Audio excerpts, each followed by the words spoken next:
All right, we are live. We are live. We are live.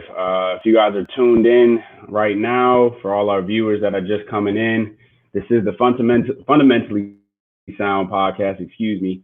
I'm going to be your host for today's podcast. My name is Nicholas White. Usually, I have my friend Austin, my good friend, my good buddy Austin, on here with me, but today he's out sick, so it'll just be me covering some topics today, along with three gentleman that I will be introducing a little bit later in the show. One's my coach from last podcast, from last episode. He's a good friend of mine, good friend of my dad's. Also, I will be bringing in my dad as well. Obviously, you guys have seen his face before. And then we'll also bring in Coach K's brother, Mr. Chris Plummer, in as well. So he'll be joining us on the podcast. And like I said, I'll introduce them a little bit later as the podcast goes on. But for right now, let's go ahead and jump into some different topics. So for the first topic of today, we're going to be diving into the Steph versus Harden debate. Listen, I don't know where this debate came from. If I'm being honest, I don't know why it came about because there is a clear answer to who's the better player. However, I know why it sparked so much controversy. Obviously, if you guys have tuned into ESPN the past 24 hours, you know Kendrick Perkins has been adamant about James Harden and how he's the apparently he's the better player out of these two, Steph versus Harden. In my opinion, yes, Steph is clearly the better player. He translates to wins. He has two MVPs. He has changed the game of basketball, clearly to beyond just, his 3-point shooting. I mean, me and Coach talk about it. Me and my dad talk about it all the time. Steph basically changed the way that kids come into the gym and, essentially practice. Nowadays, you don't see kids going in and working on post moves. You don't see kids working on the mid-range. No. Because of Steph, kids are coming in and they're automatically shooting threes. That's the first thing they do when they pick up the rock. Before they even stretch, they're just chunking threes up. So Steph has changed the game tremendously. That's not only the reason why I think he's a better player. Obviously, he's a winner. His play translates to wins. He's not a guy that requires a high amount of volume, but what he is he's efficient. He's an efficient 3-point shooter, efficient mid-range shooter, efficient free throw shooter. And on top of that, I think he's just a smarter playmaker in general. Now, where I will give Harden his credit is that he is probably the greatest scorer that I personally have ever seen beyond Kobe. And what I mean by scoring is basically shot creating. His ability to create shots, whether it's from a step back, from the Euro that he's, mastered because he takes 12 steps to get to the rim. I mean, his ability to create his own shot is, crazy. It's crazy. But what I think the debate has come down to is that, like I said, it just comes down to winning. Steph has 3 championships. Harden has 0. Harden can't get past the Warriors. And I mean, that's not a knock to really James Harden, but honestly, if we're talking about who's the better player, you have to translate your play into wins. At the end of the day, that's all that matters. So the Warriors are his kryptonite, and he is proven to be a choke artist when it comes to the playoffs, time and time again. However, I will give his credit. Like I said, he is a great shot creator, great ball handler, great playmaker. I mean, I look back and he averaged, I want to say 40 points, 45 points a month. That's ridiculous. It's ridiculous. I've never seen such a thing since Kobe. So that is where I will give him his credit. However, like I said, I just think his ability to translate his play into wins, I have to give him his credit. Moving on to our next topic, golf. I don't know if anybody watched this golf scrimmage 2-on-2 thing with Tiger, Phil Mickelson, Peyton Manning, and Tom Brady. I personally did not tune into it. I'm not a big golf fan, and even though they had 2 of the most legendary quarterbacks of all time, I couldn't sit there and watch that for fun. I couldn't. To enjoy it, I just couldn't. But what I will say is that it definitely brought in a lot of views. It definitely brought a lot of attention to the people that are, deprived of sports. What I thought was really funny about it was the trash talking that was going on between Peyton and Tom Brady. I remember Peyton saying something about Nick Foles and that Eagles lost in the Super Bowl. So shout out to all the Eagles fans that are watching, but even though y'all kind of got lucky, but we won't talk about that. Um, but I mean, it was good for those who are deprived of sports, like I said. But honestly, I mean, we just want live sports back.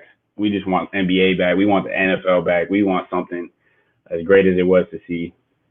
But I mean, Drew said it in the comments here. I'll throw some comments up for you guys. Said it was great, even though I'm not a big golf fan. Like I said, like Drew basically saying that it was great to see, but golf is not my thing, so couldn't get into it much. Moving on to the NFL, I got some topics that I want to cover as far as the upcoming season. The first topic we're going to cover is Tua. Um, I think a lot of people have high expectations of Tua Tagovailoa, however you want to call it, whatever you want to say his last name is. I have huge expectations for him. However, I don't think he reaches those expectations because of Fitzpatrick. I think Fitzpatrick proved last year that he could handle that Miami offense, and he's a gunslinger at the end of the day. He's going to sling the ball 50, 60 times a game, and he's proven that he has the ability to trust his receivers. With that said, I think Tua doesn't step in until it. I mean, if Fitzpatrick can translate his play into wins, if he can help the Miami team win, I don't think Tua steps on until week 10, if we're being honest. So those expectations that not only I, but a lot of people have go down the drain essentially because it's tough to say that he can do a lot from week 10 to week 16, depending on how the playoff race goes. But I think that he is a great fit for that Miami team, depending on how healthy he is. I've seen reports that his hip isn't ready. I've seen reports that he might not be able to take the hits at this level. So I guess time will tell. I just think that that was a great pickup for the Dolphins team as a whole. Next topic we have is the NFL offseason as far as the dark horse to win MVP. Obviously, you have your front runners like Lamar Jackson, Patrick Mahomes, Christian McCaffrey, whoever you want to say. Any type of quarterback is obviously favored to win MVP in the NFL. But as far as the dark horse to win MVP, I think it is Kyler Murray out of Arizona. The reason I say that is because he is in a great system. I think that offense is very much fitted for him. And now with the addition of DeAndre Hopkins, I definitely believe that he has a very strong chance to succeed in that system. I can see him pushing 5,000 passing yards. I can see him rushing for 1,000 yards. And it just depends on how good that defense holds up for him. Because if they're not playing to win, that all that of what I just said goes down the drain. But Kyler Murray is my dark horse to win MVP this year. Moving on to the next one, NFL team that declined in the offseason so far, at least. I definitely have to give it to the Patriots. I think that the Patriots, they had a lot of, obviously, roster moves as far as losing Tom Brady, losing Gronk, losing Jamie Collins, Kyle Van Noy on the defensive end. I think personally, because they didn't fill those holes, I mean, we'll see how Jarrett Stidham turns out to be as their next quarterback. I just think that they needed to fill some of those gaps, and they failed to do so. But at the end of the day, they have Bill Belichick as their head coach. They have a great system on the offensive end. They have a great system on the defensive end. So do I think that they, completely crumbled? No. I just think that they declined as a whole. And I mean, I looked at it. They do have probably one of the top 3 roughest and toughest schedules this year. So that plays a part in it as well. But we'll see. Like I said, I just think the Patriots have definitely declined this year, but I don't necessarily think that they will crumble. Team that I saw improve this year. I mean, if you're not talking about the Miami Dolphins, I don't know what else team that you could possibly say. The Miami Dolphins made huge moves in the draft, drafting great players. I mean, they had 8, 9 picks in the draft. We all expected them to get good players, but they went out and did their thing in the draft, drafting Tua, drafting the defensive end. They definitely did their thing. And as far as, like I said, on defense, they've gotten not only rookies that can play, but they got good vets too. I think Kyle Van Noy is going to step in and be a great help to them. Xavier Howard, He's a great cornerback that they're going to get off injury. So I definitely think that they're definitely the team that improved the most. Now, do I think that they, do well in the AFC East? It depends. I mean, obviously the Patriots are going to be there, but the last team in there is the Bills. Who I think the Bills are a great team because of their defense.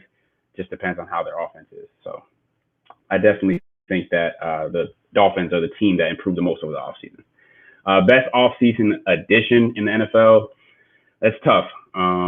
I definitely think the Lions picking up. Drew commented, said Bengals can't get worse. Bengals is a big pick that's actually a good pick for improvement. Obviously, like you said, they cannot get any worse. They can only go up from here. I just think that the Bengals need help on defense. They're not going to go anywhere without a defense. But on offense, when you're talking about Joe Burrow, Mixon, and AJ Green on the outside, if he can stay healthy, it's a dangerous offense, Drew. It's definitely a dangerous offense. Let's see. Like I said, best offseason addition, I have to give it to the Lions, picking up DeAndre Swift out of Georgia. I think that he was a sneak running back in the draft that fell to them at a perfect spot. Now, while I do not believe that Kerryon Johnson, I don't believe he's a bad running back. I don't think he's any much of a fraud. I just think DeAndre Swift is going to take his position week 2. I think he's going to come out in training camp, show the Lions that he's a good running back, so that he's able to play, he's able to be a pass catching back. And I don't know, with a healthy Matthew Stafford, I think he was on pace for 5,000 yards last year, I want to say, and like 30 plus touchdowns before the back injury. So I definitely think that offense can score with Kenny Golladay and Marvin Jones on the outside. And they were just missing a good running back, a decent running back. And I think DeAndre Swift is going to fill that hole. And lastly, the most underrated move, I have to give it to my Cowboys. I think picking up CeeDee Lamb in the draft, a lot of people say it's a good move. I think it's very underrated, though. I think it's very underrated. It makes us a top 3 to 5 offense, and his ability to play in the slot is going to be tremendous for us. I think it's going to put Dak in MVP odds. That's a bold debate. We can debate that all we want. I think it puts Dak in a top 5 MVP candidate position. I think that it helps Zeke out a lot because obviously we know that Zeke has handled a very heavy load over the past couple of years. But I definitely think that it was underrated and that a lot of people are, going to have their attention focused on Michael Gallup and Amari Cooper. And you can't guard everybody. I'm sorry. Unless you're maybe the Niners, but that's about it. You can't guard everybody.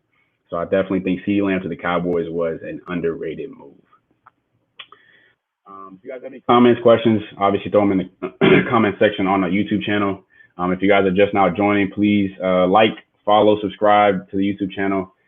And we're going to move on to the next section of the debate. So let's see, let me move that. The next section I'm going to do is going to be ranking the best guards in the backcourt. It's going to be our 1 through 10. And by backcourt, I mean, obviously the point guard and shooting guard position. I will be bringing in my 3 gentlemen in on this one. So if you guys want to prepare for that, I will get into y'all's best guards in the backcourt as far as top 10. Let's go through 1 through 5 for me. Obviously, we're mixing 1 through 5 as far as point guards and shooting guards. So with this, it's tough because the best point guard in the NBA, when healthy, is clearly Steph Curry. He's the best one. Now, when he's not healthy, I think Dame has a very hard argument for the best point guard. But because I'm doing ranking best guards in the backcourt when healthy, I have to give it to Steph. The best shooting guard in the league is, like we talked about before, James Harden. So we've already debated that. So you guys know my 1 and 2. It's going to be Steph Curry at 1, and then James Harden at 2. 3 through 5 is where it gets a little tough and shaky because in my opinion, the second best point guard, like I stated already, is Damian Lillard. Damian Lillard is a proven winner in the regular season. He's a proven, he's proven that he's able to handle whatever load that you want to give him. And I just think that his ability to shoot the ball is similar to Steph because he can shoot from 30 plus feet. And his ability to attack the basket is similar to Russ. I mean, he's aggressive. He's going to bang on somebody if they're 7 foot. He's going to be able to finesse like Kyrie. He can do everything that you want out of a point guard. And his passing is very underrated as well. I just think the weapons around him in the past couple of years, not this year, have been lackluster outside of CJ McCollum. But the addition of Melo definitely helped him out a lot. Shout out to you, Coach, with the Melo. But I definitely think that Dame is underrated, and I think that he is the third best backcourt guard in the league.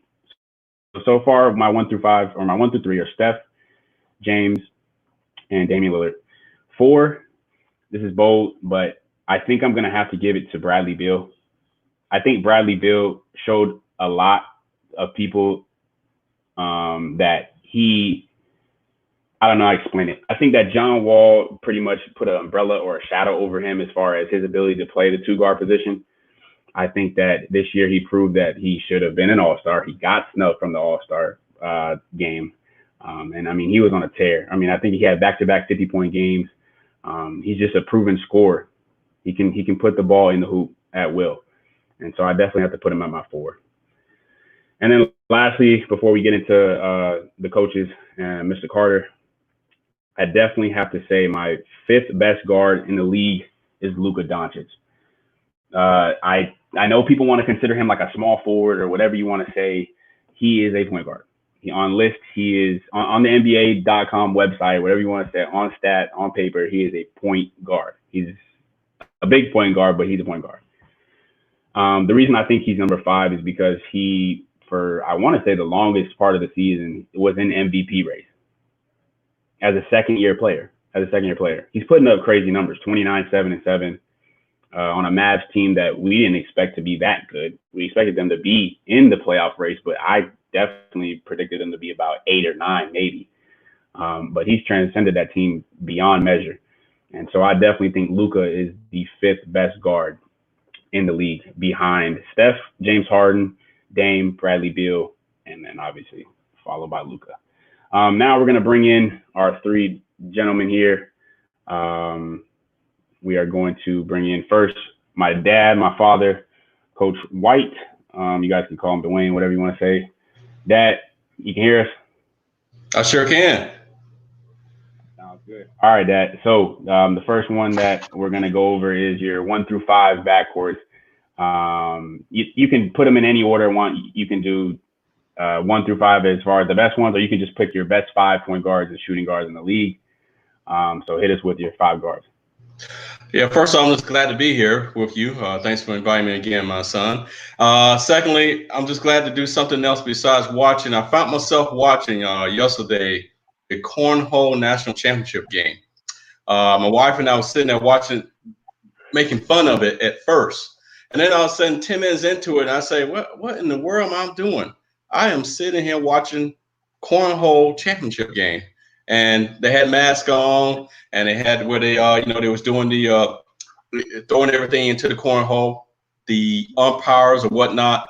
One of them had a Spider-Man mask on, so I was intrigued by him, watching him with Spider-Man mask. Oh my God, that's terrible. Yeah, it was horrible. So at the 11-minute mark, that's when I woke up to reality, and I say, I need to change this channel because I'm actually sitting here watching the National Cornhole Championship game. So I woke up and now I'm back together again now. So I'm here and I'm sane again, son. But anyway, my top 5. That's what the world's come to. My top 5 is, of course, is Stephen Curry.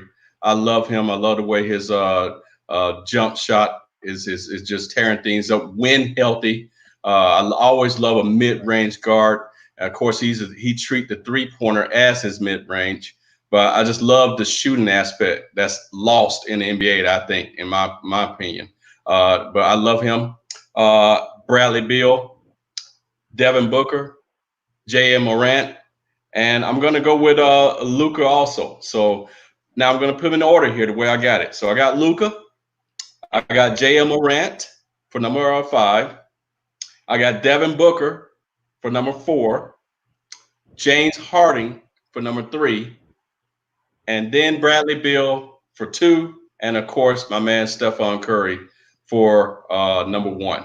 I think that he had criticized a lot. I don't understand that part, why he get criticized so much because of a lot of especially the former NBA players, don't think that he could make it as a guard in the 90s. I don't see that as much. I do think they would rough him up a little bit in the 90s, the hand check and everything else.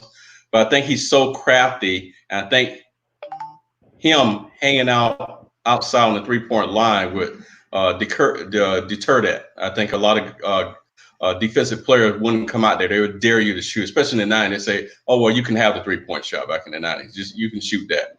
And I think that's where he'll tear him up. But that's my number one, Stephen Curry. For sure. Dad, I got to give it to you. That was a respectable list. I mean, the Bradley Beal, James Harden thing, we could debate that later. Obviously, they're two great scorers. They have their differences, though, because James Harden's a playmaker, but he's also forced into that role. I do agree with you on the Steph Curry thing. I think Steph Curry in the 90s would average close to 40 a game just because, like you said, they didn't defend the three ball. But solid 1 through 5. We're going to go get Mr. Carter in on this, Mr. Chris Carter. So we'll be right back, Dad.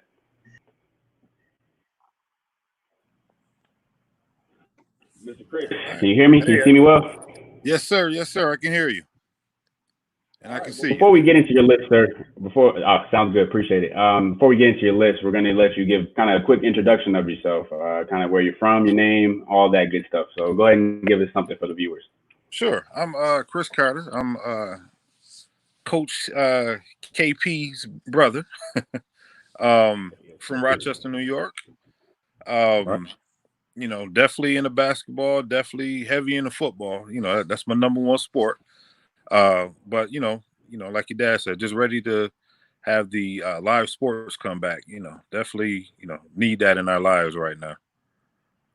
For sure. And as far as football, you said you had a heavy background in that. Give us your team. Oh, 49ers. 49ers. So I apologize this season.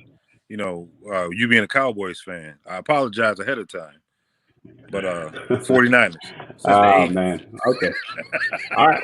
Hey, listen, I can't knock you for that one. I can't. You stuck through some hard times. Speaking of the 49ers, do you think that they repeat their success next year, or do you think that last year was a fluke? No, last year definitely wasn't a fluke. We spent the past 4 or 5 seasons, definitely especially under the Harbaugh administration, building that foundation. And I think we got good veterans on the team right now, and our young guys are hungry. That's the good part. That's what I like to see. I follow a couple of players on Instagram. They're definitely putting in that work. So I definitely, anticipate, if not the same record, maybe, off by a game or two. But I can see us right back in the championship, though. Solid team. For sure. I definitely think y'all defense carries the weight on that team. So as long as y'all got a strong defense, that's all that matters in the NFL. Yeah. So definitely. All right. Well, we're ready to get into your 1 through 5. Like I told my dad, it doesn't have to be in any particular order. And then obviously, it can involve point guards and shooting guards. So hit us with your 5 best guards in the NBA. All right. So I got to go with impact. The guards that have the biggest impact. And this is no particular order. Steph, definitely. Like you said, Steph has definitely changed the game, especially for the younger crowd. I don't even think they know what a layup is anymore. Is 5 feet behind the 3-point line now. That's how you start off. Definitely. I gotta go with Ja Morant. He has a impact similar to Iverson. When Iverson first started, he's gonna have that type of impact. He's definitely gonna have that type of impact. Bradley Beal, consistency. He's you can't. Teams definitely have to go into the game thinking about him. He can definitely do what he has to do on the offensive end.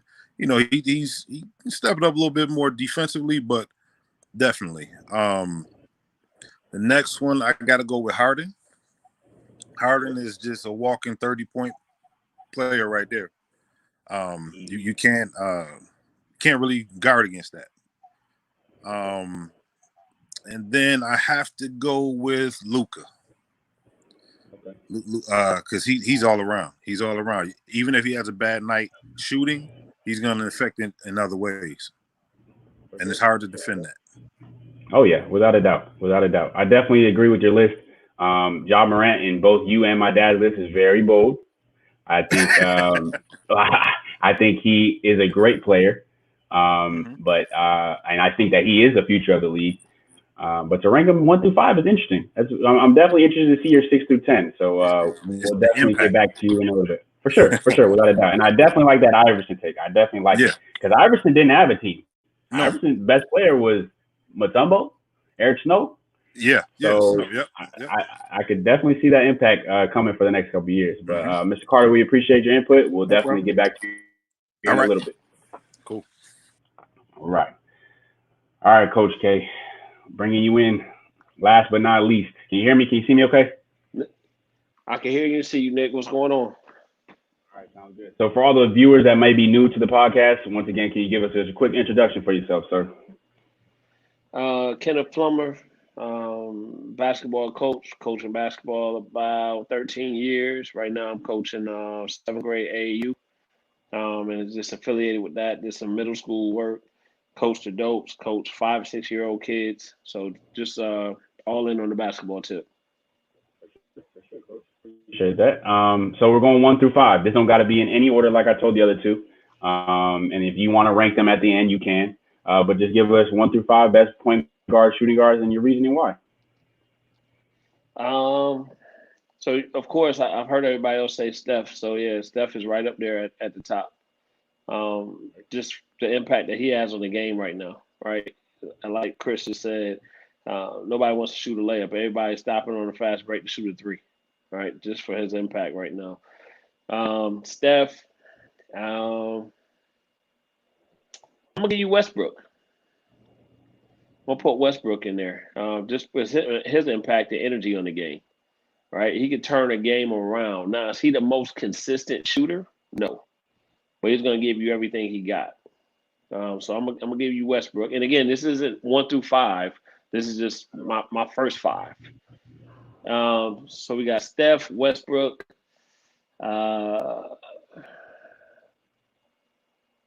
Are we doing points or shooting guards as well? Yeah, you can do 2 guards. Okay, so let me get Steph, Westbrook. I'm gonna go ahead and take Harden. Okay. And then I know on the last show, did we determine what Kawhi was?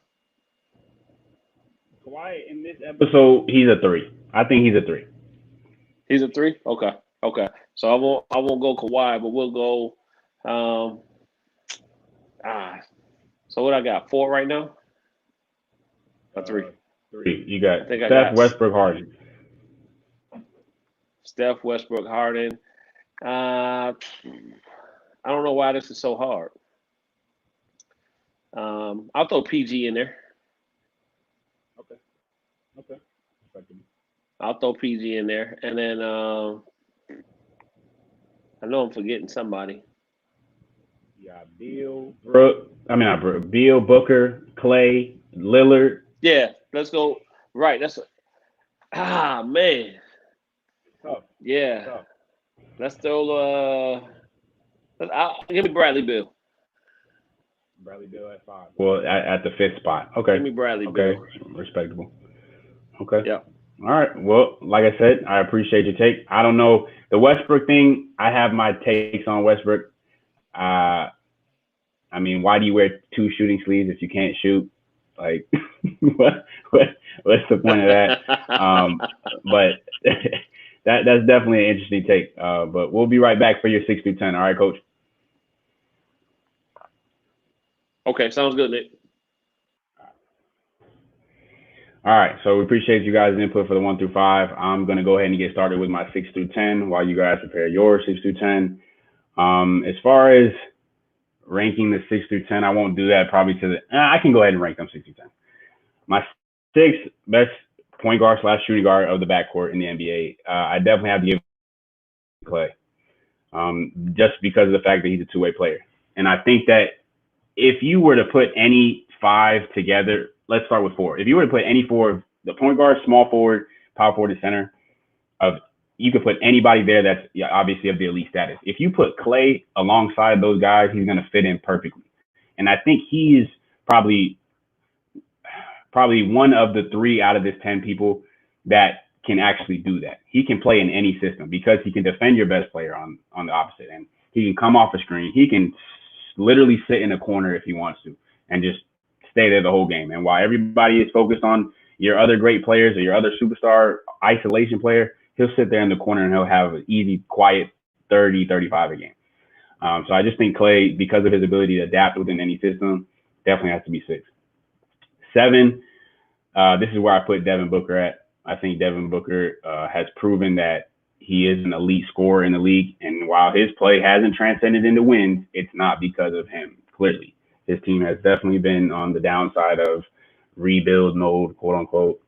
And I just think that that's not his fault and that's not to his, attribution, I guess. But I definitely put Devin Booker at 7. 8 through 10 is where it gets kind of tricky. I definitely have to go 8 is where I'll put Russell Westbrook, even though I don't like the guy. I'm not fond of the whole triple-double thing because I think a lot of it is forced, especially in OKC. I think a lot of it was like, hey, get out of my way. I need this rebound. Or like his volume was so high in OKC that he didn't have a choice but to average 11, 12 assists a game. Now, that's not a knock on him. I think that he's still an excellent guard. I don't think he is a true point guard because of his forced statistics, but I definitely think his ability to be, as athletic as he is and attack the rim year after year after year without really much injury besides maybe the hamstring thing that occurred in that playoff game against Pat Bev, it's tremendous. It's tremendous. And I love his energy. I've loved it since he came in the league. It reminds me a lot of Kobe. And I definitely love his mentality when attacking the game. 9 is where I definitely think I'm going to have to put, it's tough. 9 is where I'm going to have to put Kemba. I think Kemba is, now that he's on a good team in the Boston Celtics team, I think Kemba is going to thrive even more than he already is. But I just think that Kemba's underlooked because he was in Charlotte. And I think that his ability to score off the dribble, his ability to hit the three ball, and his ability to be a playmaker is proven that he's a top 10 guard, no matter if we're doing top 10 point guards or top 10 backcourt guards. And then lastly, number 10, this is going to be my bold take, but I don't care because it's my backcourt. I definitely have to put Jrue Holiday. Jrue Holiday is probably top 3 underrated players in the league, because Jrue Holiday can defend your best player, whether it's Kevin Durant, because he has done it before, and go back and look at the film. He has been able to defend Kevin Durant. I wouldn't say he's able to stop Kevin Durant, but he's been able to defend him. I think I think Jrue Holiday is an underrated player because he can defend your best player, and he can also create for others just like a point guard. Let's not forget that he was the starting point guard in Philly when he was drafted. Okay, let's not forget that. And then now that Lonzo's in New Orleans, he has to kind of transition into the 2 guard, just because Lonzo can't shoot. But I think that Jrue Holiday is an underrated point guard / shooting guard, and I definitely think he belongs on my top 10 list. So with that said, we're going to bring my dad back into this, and he'll give us his 6 through 10 in no particular order, Dad, but let's bring you back in. Sure. You ready? I'm ready. All right. Okay. Dame should be a 2, maybe even a 1. I think he should be, but he's my 6. And the reason I put Dame for that, because Dame right now is averaging 28 points a game right now. And that's real good. 28, 4, and 7, I think. And that's some good numbers. The thing about Dame is, this is a knock on Dame is that he can shoot, he can penetrate, but he has been known to disappear in quarters. Sometimes the second and third quarter, he's not there. He's only a first and fourth quarter, which is great because fourth quarter when you need him. But even then, sometimes the 2 or 3 minute mark in the fourth quarter, he sometimes disappears. He's not consistent throughout all quarters, and I wouldn't consider him as a killer point guard. And what I mean by that is someone that he won a game. Let's give him credit. 2 years ago, I think he hit that game-winning playoff shot. But he just now considered to be doing that, to get the ball at the last second, and consider him as a last second killer shooter, or the way I want to say it. Other than that, if he didn't do that, he stayed focused, he stayed determined, like he was this year. And I think this year he has been very emotional because of what happened to Kobe. I think Kobe turned on a switch for him. to realize that, hey, I have to concentrate on basketball now. I got to stay determined, and I got to stay focused on this and what I'm doing, and improve my craft. And if he continues to do that, he would be my number one, number two. And last thing about Dame is, the only thing that upset me was I saw him on the NBA TV the other night, and I think it was Barkley or somebody asked him, "Well, what are you doing now for doing the home lockdown, whatnot, where we in?" And he said, "Well, really not nothing. You know, it's nothing for me to do. You know, until I get back to the gym." And I didn't like that answer. Barkley didn't like that answer. There's plenty you can be doing. You don't have to be in the gym. You don't have to be in your facilities. You can shoot jumpers outside in your yard. That's old school ball. I mean, like you used to do when you grew up. Come on, you don't forget how where you grew up?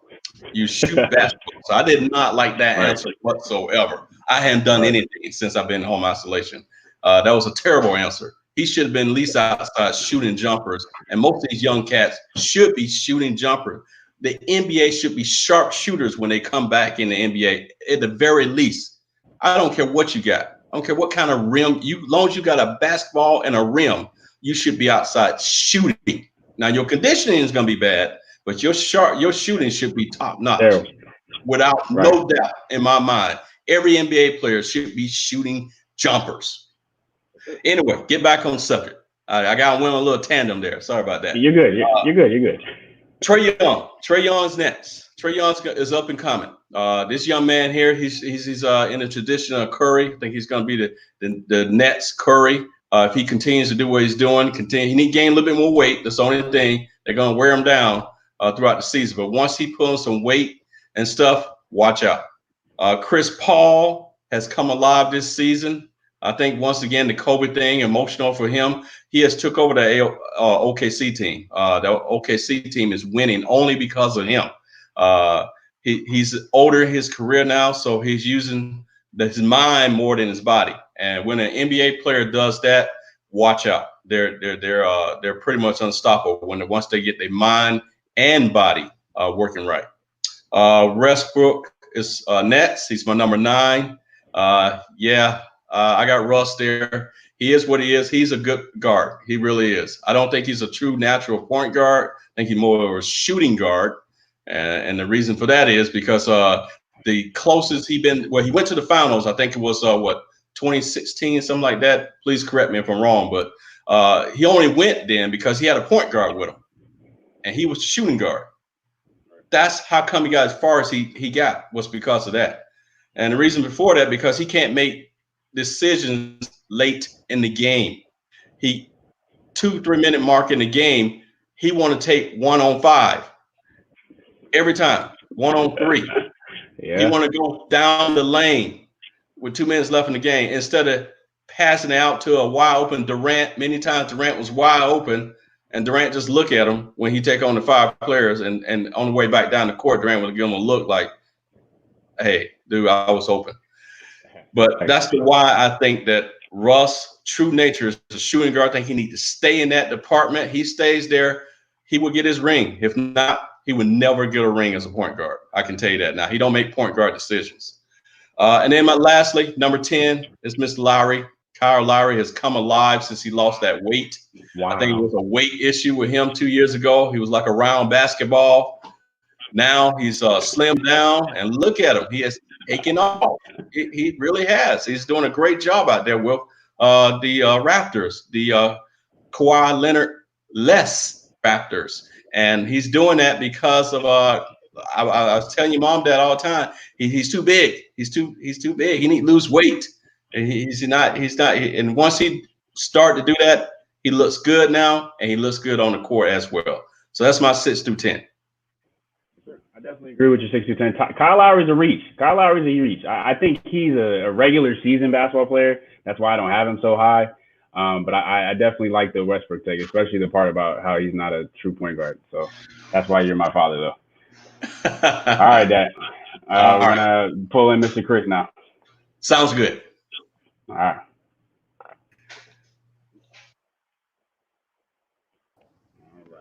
All right, Mr. Chris, welcome back. You got anything for my dad, or do you just want to move it to your 6 through 10?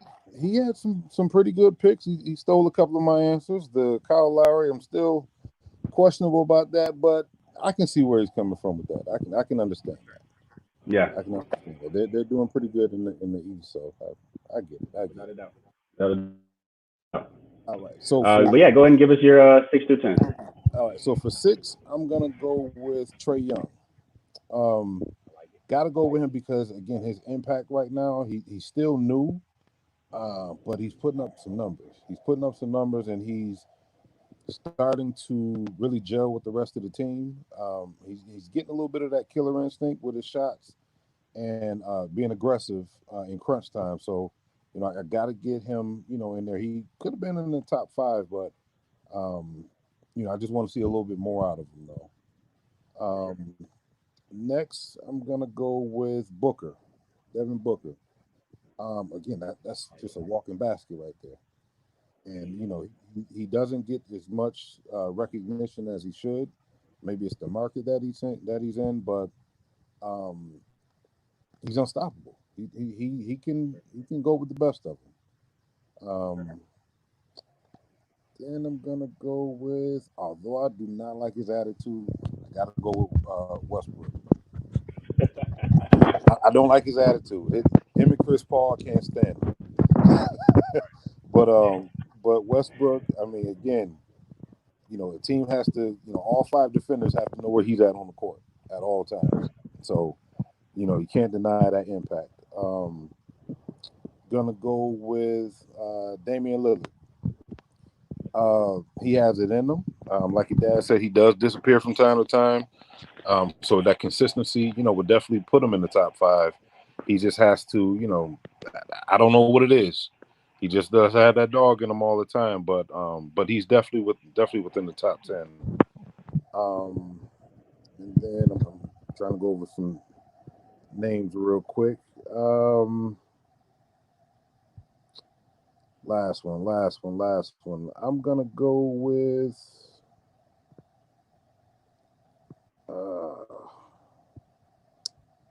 It's tough. It's the last spot. It's tough, even with from a shooting guard perspective. It's tough right now. So, all right, here's my wild card: Darren Fox out of Sacramento. Ooh. So why the Fox train? He has the intensity. He has the intensity, and I think that energy that he brings, you can't replace that. Right. You can't coach it either. His attitude low off sometimes, but I'm gonna put him in the top 10. I like it. I like the wild card pick. I definitely appreciate that bold take. Yeah. I like your picks. I definitely think Trae Young is on his way up. I predict that he's going to be a top 5 point guard next year. So we just hope the Hawks can put some good pieces around him. Right. All right, Mr. Chris. We're going to pull you back in later. Thanks for your input. No problem. All right. Last but not least, Coach K. You heard your brothers. You heard my dads. You got any concerns, comments on those 6 through 10 from them? No, I don't have any. Well, the Aaron Fox was a good one, so I got to give it up on that one. Let me ask you this: are we doing injured players too, right? Yeah, you can put in when healthy. This is all when healthy. When healthy, okay. So then I would be remiss if I didn't put in my guy Kyrie.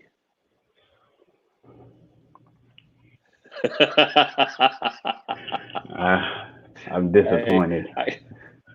I got to put Kyrie in the game. Put him in the game, coach.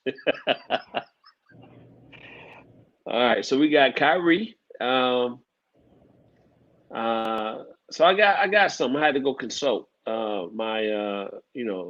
consult my constituents on this. And they gave me some names, but we're gonna go with so and they're all on the young guys, right? So I told them, I said, okay, I'm gonna let them live. So we got D-Book, Trae Young, Jamal Murray. Oh no. Jamal Murray. No. Keep going. It hurts. He can keep going. But then I was like, but I still got to use the Luka, right? Dame, and then Clay. So when we look at Clay, we're looking from he can get a bucket, and he can still go out and defend. I know I'm way over 5. I'm just putting them out here. So if anything, I'm okay. Well, we can pull Jamal Murray out of that. Thank you. So then I would go Kyrie, Booker, Trae Young, Luka, and I got to toss up between Clay and Dame. It's a toss up between Clay and Dame for me. If you're starting, like I said, I always ask you this: if you have a franchise and you have these two as your first pick, who are you picking? So it got to be Dame. Okay. Why? I got to be Dame. Hey, and just real quick, man, I don't know if you've seen this or not, and I don't know how legit it is, but I just seen something flash across saying that the Warriors were gonna offer up Clay in a first round draft pick to Milwaukee for the Greek Freak in the summer. Whoa, I did not hear about that. Now, do I think that is a legitimate offer? Yeah, I do. I definitely think that's more than just like a rumor. Yeah. But do you think Milwaukee will bite on that? Yeah, there's a lot of teams in the league that think Clay can be a franchise player. I don't know where it's coming from because I don't believe in that, but I definitely think they'll bite on it. I can see it. Charlotte believed that Clay was a franchise player. Now, would I give up the Greek? No, but I mean, I definitely see Milwaukee biting on it. I definitely do. Right. Okay. Well, yeah, it was I seen it out there as a, like, again, I don't know how legit it is or whatever the case may be, but it was rumored to maybe a possibility of a trade in the summer. So we'll see. Listen, the Golden State Warriors get the Greek Freak. I'm going back into quarantine. Let's just say that.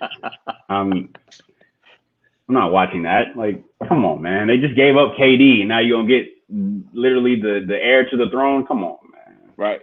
Come on. All right. Well, I appreciate your picks. I don't like the Kyrie at all, but okay, that's why it's your pick. Respect that, man, right. Nick. For sure. I got to give respect. All right, Coach. We're gonna pull you back in a little bit later. Thanks. Okay. All right. All right, gentlemen, we appreciate your input. We're going to go ahead and move forward with the show. If you guys are still watching, make sure you hit that subscribe button, that like button on the YouTube channel. And we're going to go ahead and move into our next topic. The next topic we have is Mike Tyson returning to boxing. Listen, is he too old? Maybe, possibly. I mean, I didn't know that he got so big after he was retired. After he retired, he like got really big, like really, really big. And I didn't know that, obviously. That was in the time where I was a child still. So that was surprising to me. So his ability to get back into boxing shape and his ability to, have that hunger and that drive still is incredible. I just think he's too old to be doing this again. I think, you can take hits at that age, but I mean, we're talking about still grown men punching you in the head. I don't like the idea of it, especially for his health's sake. I think that this is more of a marketing opportunity for him, obviously, to make some more money, make some bread. I heard something about they're offering him like a $20 million contract to sign to box somebody. So I don't know. I don't know how I feel about it. I think that it's not, I just think that it's not healthy at all for him to return. And when I bring them three back in, I'll get their input on it a little bit later, but I mean, that's just my take on it. Next topic we have here is the NBA returning. Obviously we go over this every episode, but obviously today was a little bit different because the new playoff system was not announced, but it was suggested, another playoff system. This one included that there would be 16 teams as always, except there would not be a Western and an Eastern Conference. I don't think that I don't know how I feel about it. Honestly, I think the West and East, they're two separate conferences for a reason, and they are not separated equally as far as talent. obviously you can't do anything about that. But obviously we know that the West is a more talented conference. Here's my take on it. If you split them up 8-8, you better not have LA on one side and LA on another. Because in my opinion, if you were to put them on two separate sides, it's going to be an LA versus LA matchup. The NBA did this on purpose to make money because that's exactly what they're trying to do. They're trying to set up an LA versus LA matchup, and I'm not a fan of it. Even though I'm a Lakers fan, obviously I think that we take them down. I think that we're going to win it all no matter what system we're in. But I just think that if you have them two on the same side, I think the NBA does that on purpose to try to get some type of LA Lakers versus LA Clippers matchup. I'm not a fan of that. I like the West and East because obviously everybody knows that LA and LA are going to match up in the semis or the Western Conference Finals, if you may, and then they're playing the Bucks. But when we're talking about playoffs, it's interesting to me because a lot of people have the Bucks just flying through the East. I'm not a fan of that either. I think, in my opinion, the Bucks' biggest challengers are I'm going to go with either the Celtics or the Heat. Here's my opinion. I think the Celtics with Jason Tatum are very, very, very, very underrated. I think that a lot of people doubt them because of their youth when they should not. They should recall that Jason Tatum almost made it to the finals last year without Kyrie. Jason Tatum is averaging, I want to say, close to 38 a game in like the month of February. He's a proven scorer. He's up and on his way to be in superstardom. And I think that Kemba replacing Kyrie was the best thing the Celtics could do. Sorry, Coach K, but I just think that Kemba was the better fit in Boston because he's not the guy that's looking to take 30 shots. He's not the guy looking to be the man. He wants to play on a team that wants to win. That's plain and simple. So I think the Celtics are there to challenge the Bucks, and I definitely think the Heat are there too. I think the Heat have I wouldn't say the right pieces, but they're necessary to win. Jimmy Butler, he's the guy that's fueling it all. He's going to be the guy that's fueling it all. He's going to take the last shot. He's going to be the guy that lead his team to the promised land, quote unquote. Bam Adebayo, he's a all-around position defender. He needs a three ball to be successful, I think. But his ability to guard 1 through 5, literally, I've seen him defend the 1 through the 5, and he made the All-Star team this year. Let's not forget that. He's going to be the X factor in that series if they go Miami versus Milwaukee. Let's also not forget that the Miami Heat have two of the best three-point shooters in the league, Duncan Robinson and Tyler Hero. So I think that them being able to stretch the floor is immaculate. Goran Dragic, he's a proven point guard in the league. I don't think he's elite or great in any circumstance at all, but I think that he is a decent point guard to lead that team. And then guys like Iggy and Jay Crowder that they picked up in the trade with Memphis. Let's not forget, these are scrappers. These are guys they played playoff basketball. Iggy's a finals MVP. Should he deserve it? That's another debate for another day. But I mean, this is a proven scrapper. Him and Jay Crowder are 3-and-D players, and you need those to be successful in the playoffs, because when the playoffs comes, it's all possession basketball. It's all possession. Who's going to win the last possession? Who's going to get that last steal? Who's going to get that last block? Who's going to hit that last three? So I definitely think that the Heat and the Celtics are the biggest contenders for the Bucks. But as far as the West, I have LA versus LA. I think the Rockets don't have a chance at all because of Harden and Westbrook. It's not that they're only frauds. It's just that, like my dad said, I think Mr. Chris talked about it too. I mean, while you have to have all 5 defenders looking and watching for Russ, I think at the same time, he thinks that he can play 1 versus 5. And that is the reason why KD left him, is because he realized that Westbrook, he's not a system player. He's an isolation player. He's a stat padder. He's not, I mean, he wants to win, but he doesn't know how to win. And I think KD was looking for that answer. He's like, okay, I've been in the league this many years. I have this many MVPs, this many scoring titles, but this team around me doesn't know how to win. They can't shoot the ball. Nobody on that Thunder team could shoot the ball. Please name me one person. Nobody on that team could create offense for themselves outside of James Harden, who left. Nobody on that team could, I guess, play efficient defense outside of Andre Roberson. So that's why he left. And I think that's going to be the demise of, Harden and Westbrook, is that they both essentially are stat stuffers, great individual players, but they don't know how to win. They don't know how to win. And it's sad, but it's true. I think they get booted out by the Lakers or the Clippers. And then, I mean, behind them, you have the Mavs, the Nuggets, teams of that nature. But I just think that those teams aren't experienced and talented enough. So that's that. I'm going to bring these guys back in. I'll bring them all three in at once just so that they can get their input without me having to go back and forth. Guys, basically what we're doing is we're just going to give me your favorites to win this year, why, and then give me like a sleeper pick. So my sleeper pick was obviously either Boston or Miami to come out the East. So give me your favorites to win. Give me a sleeper pick from either conference, and we'll go from there. So first up, we got Coach White. We got my dad, and then I'm going to bring Mr. Chris back in, I'm sorry, and then Coach K. I'm going to bring you in as well. Let you guys get a good look at each other. Everybody good? We're good. What's up, fellas? What's up? What's up, Coach? Let's get it on. All right, so we're going to go in reverse order of last time. So we'll go Coach K, you'll start us off, and then Mr. Chris, you'll be in the middle again, and then Dad, you'll end it out.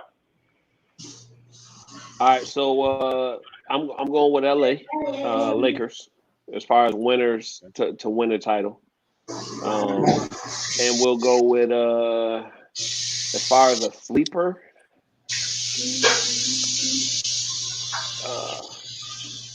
Can I choose the Clippers as a sleeper? Yeah, I guess. I mean, you don't have them winning the conference, so yeah.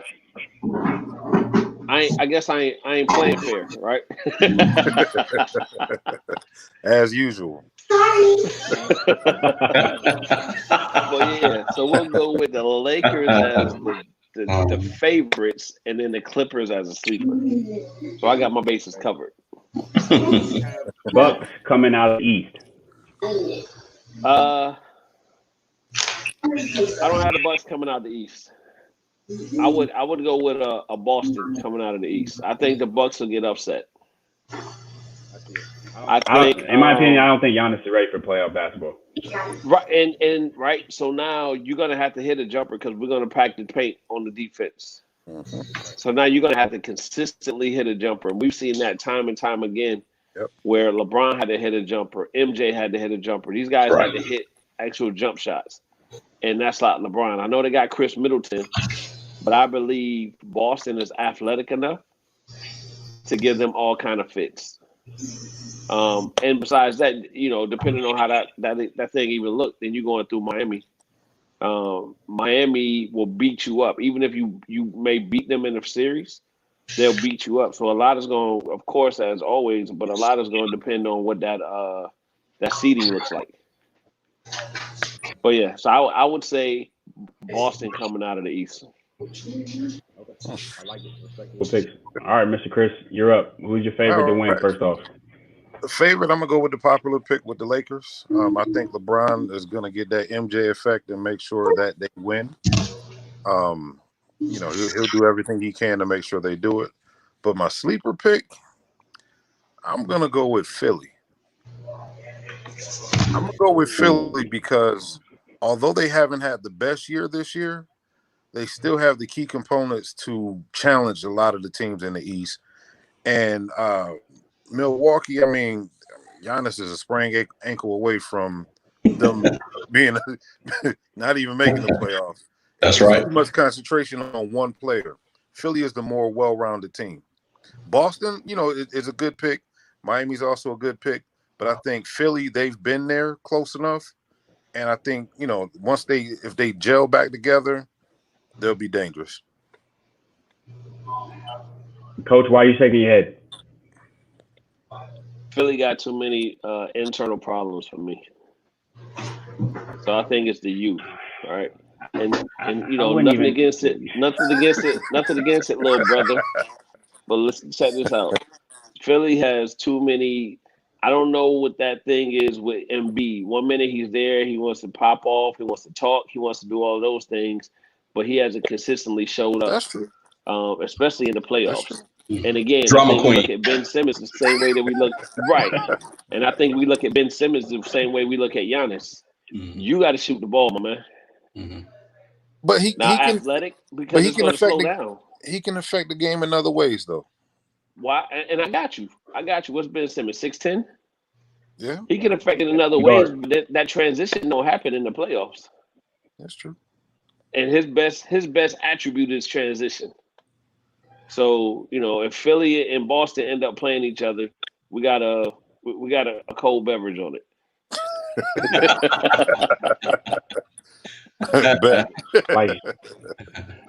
All right, Dad, let's end it out.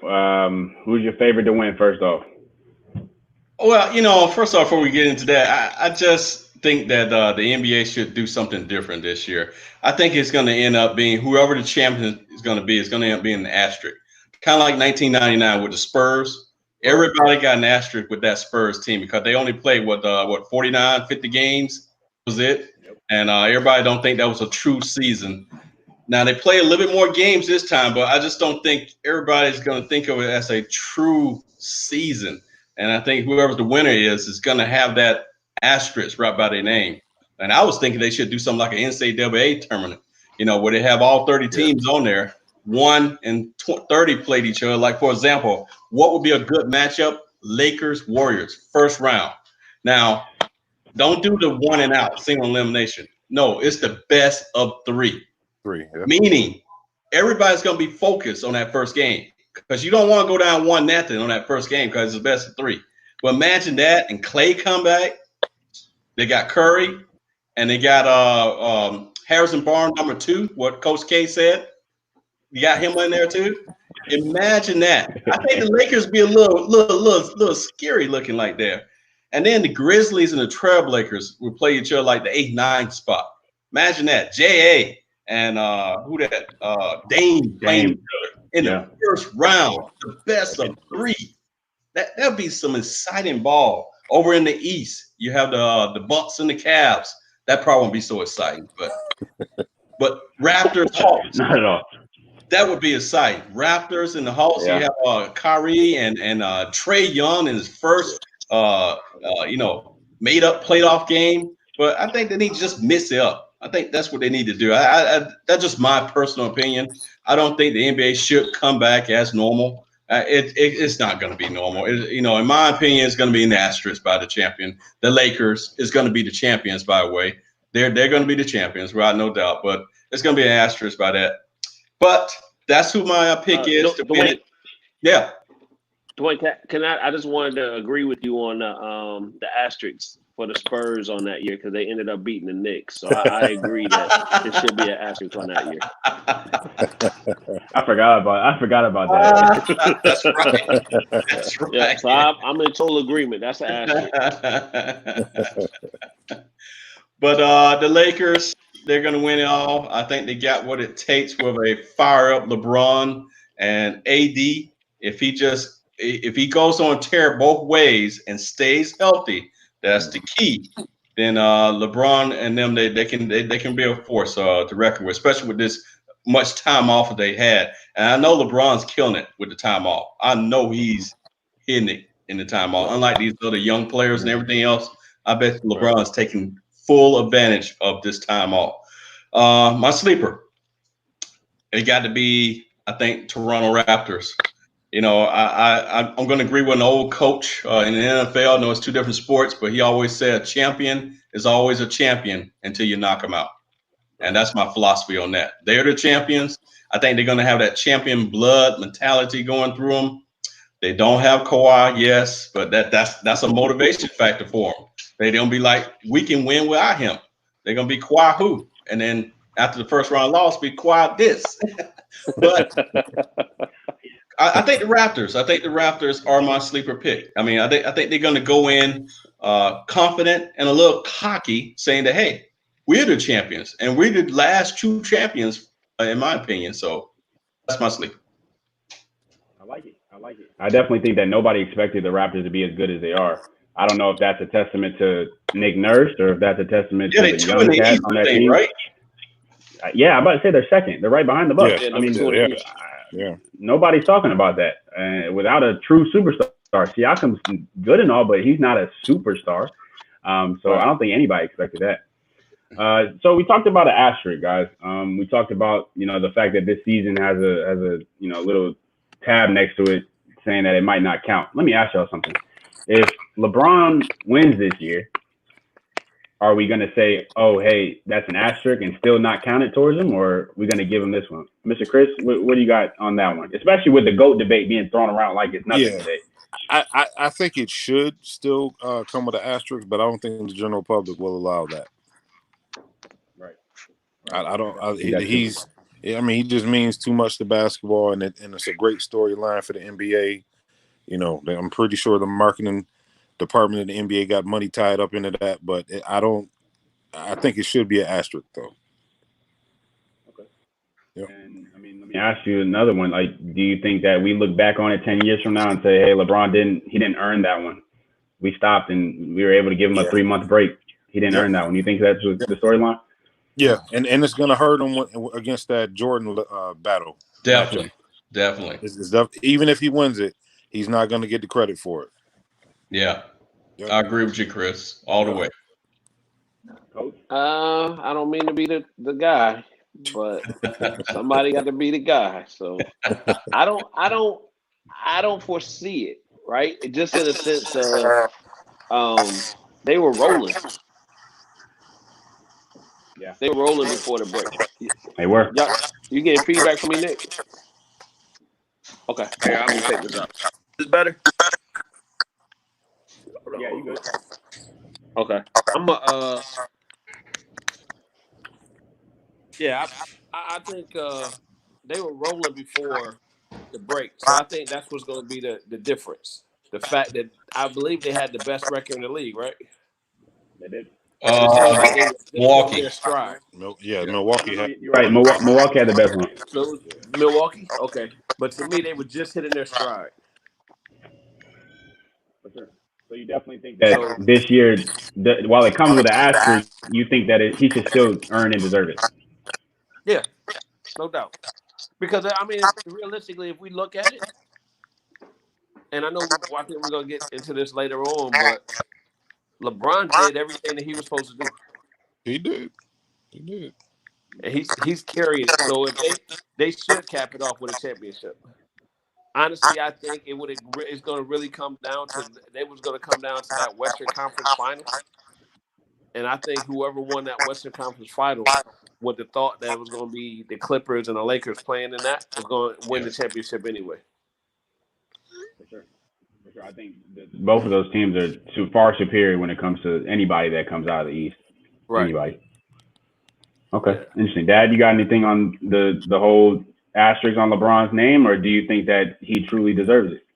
Well, I agree with Chris. I think it's going to be, you got LeBron haters out there no matter what. For some reason, they're just going to hate him.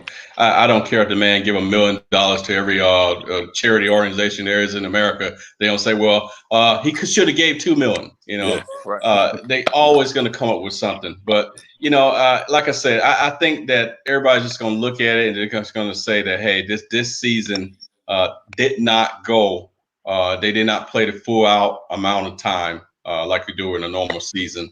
They had the break, but that should not be a factor. But unfortunately, it will be a factor. I think that LeBron really wants the season to start back up because I think he knows this. I think he knows that this could be his last best chance to get a ring. And I know I'm going to stir things up here, but Anthony Davis, he hasn't signed a long-term deal yet. He's not guaranteed to come back to LA next year or the year after. So AD could just say, hey, look, I think I'm going to go up the road to Golden State and win me a couple rings with them guys. So he's not guaranteed. I think LeBron senses that. I think LeBron senses that he's 35, 36, and he needs to get another ring to keep in the Jordan debate. And this is his last best chance. I said this 2 shows ago. In my opinion, just my opinion only, I think this is his last best chance to get a ring. I just do, especially if they don't wrap up AD. Now, AD don't come back. Obviously, he's not getting a ring there. But if they don't get AD back, they don't build that roster up even better than it is. Because right now, the roster is not all that good. It's just that LeBron and AD lights out. That's the only reason why they're winning so much. Them guys are lights out. Right. So that's my opinion on that. Okay. Well, I mean, hey, look, I hate to keep going on the GOAT debate, but I got to do it. Listen, how many does LeBron need for you guys as the older generation? I'm sorry to title you guys as that, but the truth. How many does he need? How many? Yeah, season. There you go. I like Nick. that. Original gangsters. I'll go with that. Listen, honestly, tell me, how many does he need for you guys to say and confidently say he is the GOAT of basketball, or is that not possible? It's not Mr. possible. Chris, what you got? Possible. It's not possible. It's not. Not possible. I'll give LeBron the most credit possible regarding reaching the finals. 9 years in a row? 9 straight. Yeah. That's something that's pretty much impossible. Yes. However, Jordan went 6 for 6 when it counted. In a tougher era. Twice. Right. Money time. Yeah. So I mean that right there, LeBron can have 10 rings. He can have it, but it's still not 6 for 6. Wow. Well, but listen, right? So we marking everything on rings. What was my man Scott Williams that came in with the Bulls and got 3 on the bench? He got 3 rings. It wasn't a factor. Just like Robert Horry. It wasn't a factor, but he got 3 rings, and that's Robert Horry got what, 7? I think rings. Though, yeah. Right, Robert Horry. Robert Horry was a role player, but he hit some shots. Yeah, big shot, Rob. I got you. And how many rings he got? He jumped from team to team to team. 7. So I don't think rings do it. But the rings is the icing on the cake, because you got to look at the season, the work that was put in during that season, the domination throughout the season, and then you get that ring and you're undefeated when it counts. Right. That's just like the debate with the Warriors when they won 73? Was it 73-9 or whatever they went? Yep. Yes. They won't be better than the 72-10 team because they didn't cap it off with a championship. Yeah. Yep. Don't mean a thing without the ring. I agree with you on that one. I sure do. So I think that's kind of to your point, Chris. You got to cap it off. So this cat can get there every year, but you got to win when it's money time. Right. And I think LeBron had the same mental attitude they had with that was it 2003 or 2004 Cleveland Cavalier team that he took to the finals against the Spurs. Now, can somebody name another player on that team? Name anybody else on that team besides the janitor or the water boy? On that, right. Look, I can. Booby Gibbs. I can name your starting 5, but honestly, we don't remember anything about them. Yeah. What was his name? Mookie? Mookie who? Keisha Cole, baby daddy. Daniel Gibson. I remember him. Who's the center? Jonas Ilgauskas, yeah. Okay. Anderson Varejao, Drew Gooden, Mo Williams. Yeah. Okay. I can name you players, but they're not good. In other words, the 10 through 15 players. He had that for the starting lineup. Yeah. Right. It was him and LeBron he took that he took that team to the finals. Mike Brown. Oh, Mike Brown, okay. Yeah, Mike Brown. And I saw a highlight that they're showing old games on TV now. So I actually sat down and watched that game, and I looked at it from a different perspective this time. And I saw where LeBron was just dumb it. He went to the hole like he should. When he goes to the hole, he is unstoppable. Who is going to stop that freight train going to the hole? He went to Detroit. No. That was a year after. That was a year after. Yeah. Okay, because he was crazy in the playoff game against Detroit when he hit all those points. 25, right, exactly.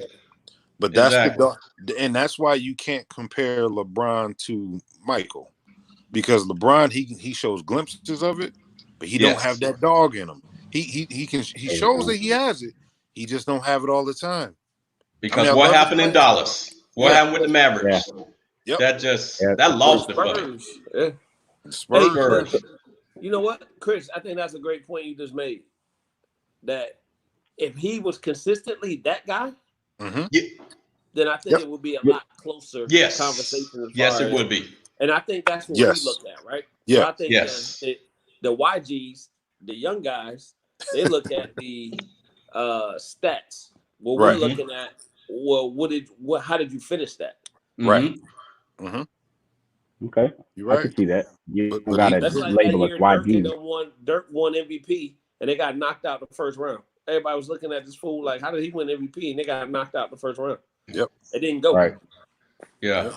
The way I would look at it, I would say if Jordan was still around and was part of that big three in Miami, he had to go down there with Dwayne Wade and Chris Bosh. Jordan's first day, he would say to Dwayne and Chris, say, look, Dwayne, I know you've been here last 5 years, but I'm the man now. I will get the ball in the end. Yep. I'm going to the hole. You give me the rock when I want it. Are we clear? Are we clear? Yep. And I think that conversation even with Dwayne Wade had to tell him, hey, you the man. Right. Yeah. Right. Exactly. Right. Exactly. Right. He ain't got that dog in him. Yeah. Yeah. I can agree with y'all on some of those points. I think, no matter how many rings it is, I think just the general opinion, the popular opinion is going to say Jordan because of his, like you guys said, his dominance. 6 for 6. You can't. I mean, he went 3 straight, twice. Like, and would have got the 4 straight. Yeah. He would have got 4 cut. You think about the season was shortened in '99, so that team would have been well rested going into the playoffs. They would only play 49 games. Yeah. Sorry, coach. I don't know if LeBron puts fear in people's hearts. That's a good point. I think they have the game plan for him. I think they know that he can affect the game in several different ways. But I don't know if they're scared of him in the sense that he could literally just take this game over and it's done. He could flip a switch. Where with Jordan, I think he kind of showed these guys like, when I'm ready, it's a wrap. And I can do it whenever I want to. Mm-hmm. And I think Westbrook has more intensity than LeBron. Right. Yeah, I agree with you. Yep. Sure do, Chris. Absolutely. I mean, LeBron, he turned it on and off. He did it in the 2016 finals, against Golden State. Last 2 minutes of that game, it was LeBron on defense and offense. And we know what he did defensively to Iggy. And then he went down there and I think he had a dunk or something. I mean, that's the LeBron that should have been always. I think he would have had 7 now if he had did that. If he kept he would have had 7. For sure. I agree. Yeah. I definitely have to go with you guys on that. Interesting note, interesting take. Appreciate the input, guys. Sticking with the Dwayne Wade topic, me and my friends had a conversation with this the other day. I'm doing a Dwayne Wade versus James Harden kind of debate. We know Dwayne Wade has the accolades as far as the rings, but he had the help of LeBron and Chris Bosh. Now, when we look at top 3 shooting guards of all time, you can obviously state Jordan, Kobe, Wade. Can we agree on that? No. I shooting guard. I can't. I can't. So obviously Wade at 3. Who's 3 for you, Coach? I don't. You got Clyde. You got right. I don't know who's 3. Jerry West. I think Isaiah Thomas. I mean, a lot of people don't realize it, but Isaiah Thomas, he averaged 19 points a game. I mean, he's a point guard. Point guard. You talking about shooting guard? Yeah, he's I'm talking about shooting guards of all top 3 shooting guards of all time. I'm putting Jordan, Kobe, Wade. Wade has 3 rings. He won 1 without LeBron. He led that team with Shaq. He was a Finals MVP. Who else? Who else is a top 3 shooting guard? There's names like you can throw Clyde. You can throw. I mean, Jerry West was technically a shooting guard, but I mean that was beyond the time of true basketball. Give me a name. Bird in there. No, Bird's a small forward. I think if you can't name one off the top of your head. What was McGrady? What we classify McGrady? McGrady's a 2. I'll give you McGrady's a 2. You putting McGrady over Wade, Mr. Chris? What's that? Allen Iverson. Yeah. There you go. You putting Allen Iverson over Dwayne Wade. What about Vince Carter? Vince was more of a 3. You can put Vince in there. Yeah. But if over Wade. So you got times? Yes, shooting guards of all time. You don't got Wade number 3. No, I'll go with Iverson before Wade. Yeah, definitely. And I J.R. think Smith counts. Stop it. Stop it. We're not doing that right now, okay? We're not doing Okay. this. Okay. We're not doing this. Wait, why you got that straight face when you said that? Man, I just think about J.R. Smith, man. He lights out with LeBron in Cleveland, lights out. Stop it. Here you go, JR. Stop. All 5 of the players on me. You by yourself. Shoot this J. I think with Wade, he definitely showed that he has his first couple years, especially that first year they went to the playoffs. He showed that he could do it. I think injuries took a toll on him, and he wasn't able to remain that consistent. I can see that. So you think Allen Iverson, without one ring, made it to the finals, gave Kobe a problem for 1-2 games. You think he's a better player than Dwayne Wade? Yes. 6 foot 165. Yes. Hey, so you say no rings, right? So what do we Right. rank Karl Malone at as far as power forwards? I think he's 3. I got Barkley. Tim. Ooh, no. You know what? I'll give him 2 because after watching The Last Dance, I didn't give Karl Malone credit because you got to remember that's before me. So I got him 2 behind Tim. I can see that. Yeah. 2. Yeah. Right. I mean, you got KG, Dirk, and Barkley. Barkley don't got a ring, so I'll probably put him at 5. And then you got Dirk and KG with a ring. But I just think that I saw Karl Malone for the first time. Like he was a dog. Yeah, he was. Right. He was. But I guess in that same token, he doesn't have any rings. Okay. Right. True. Okay.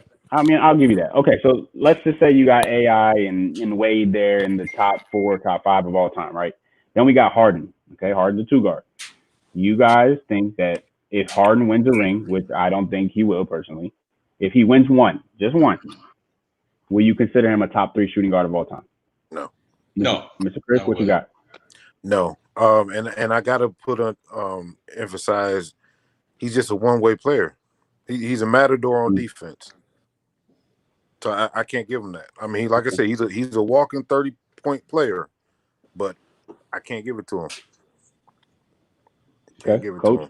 to him. He's a liability on defense. Nope.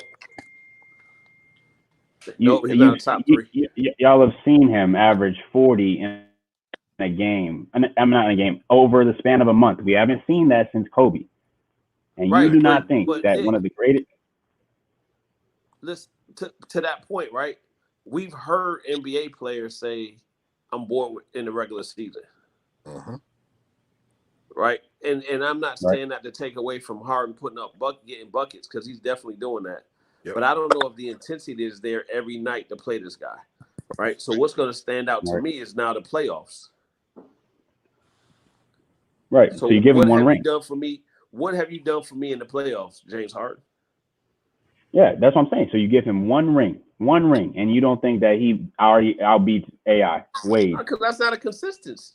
Yeah, that's not consistent. Yeah. Okay. It's like what Chris say.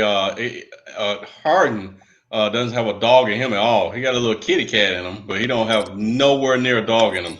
I mean, can he take over a game in the fourth quarter of a playoff game? Can you get him the rock and say, "Hey, we need you. We need a basket. We down by 3," and he'll go down there and he'll get you 3 or whatnot.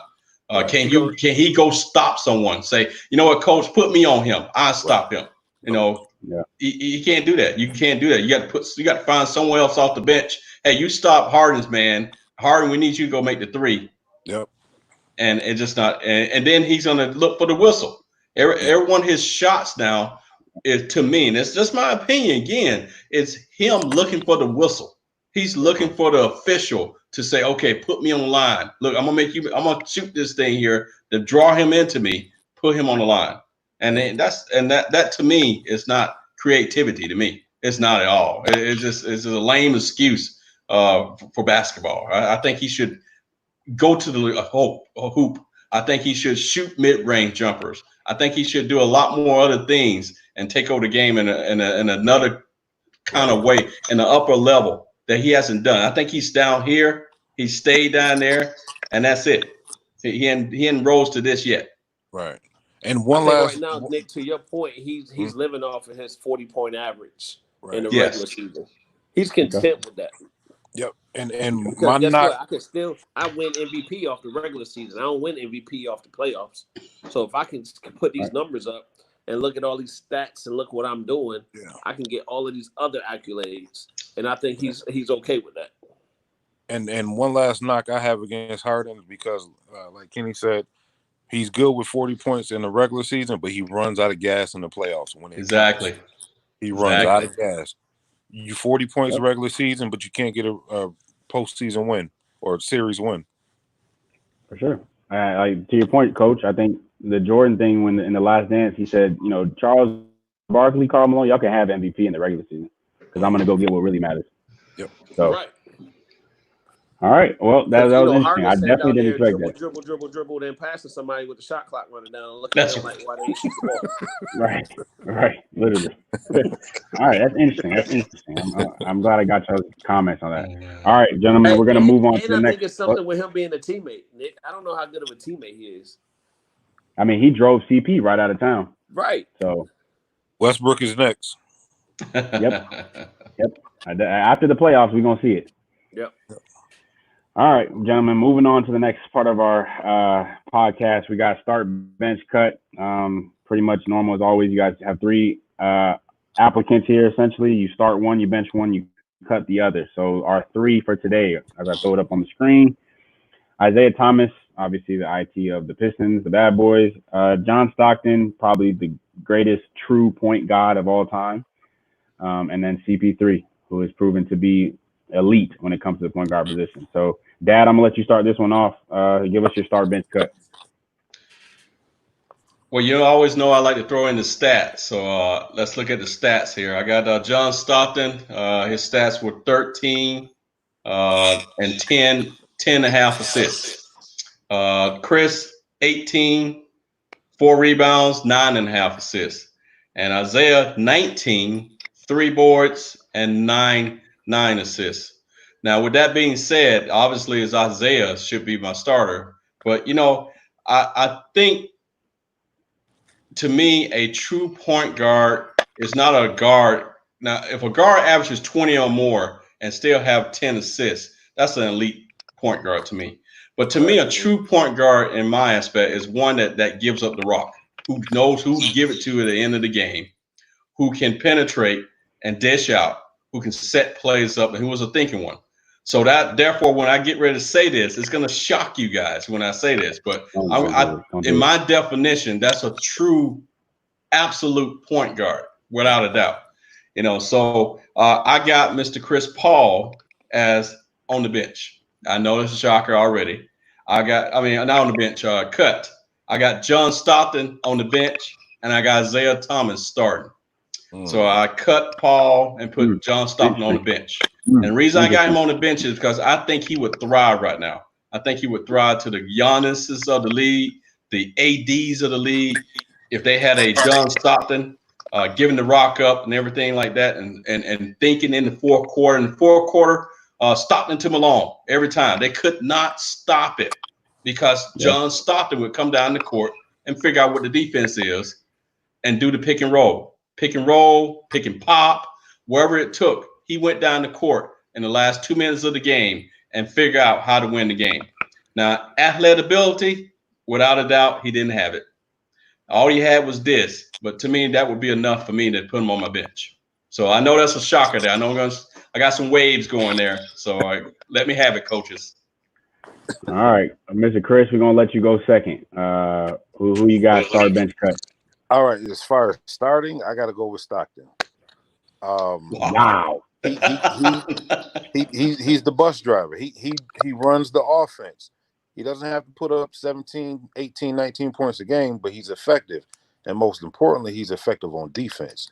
He averaged over 2 steals for his career a game as a point guard. Not really athletic, but he drove the boat. So I got to start him. Isaiah was close. I was, thinking about putting him in a starter, but he brought a lot of energy. He brought a lot of swag to the team. So I got to do that, and I got to cut CP. I'm just not sold on CP. I'm not, and I don't like his attitude. I don't really like his. It's if you're that elite of a point guard, why have you moved around so much? So I mean, it's the underlying story right there. But yeah, that's my start bench cut right there. Wow, I did not expect that at all. I did not expect. Wow. All right, Coach, finish this out. So CP's out of here. Oh my gosh, what is going on? Yeah, CP3 got to go, man. Yeah. I don't. Again, 80s, baby. 80s.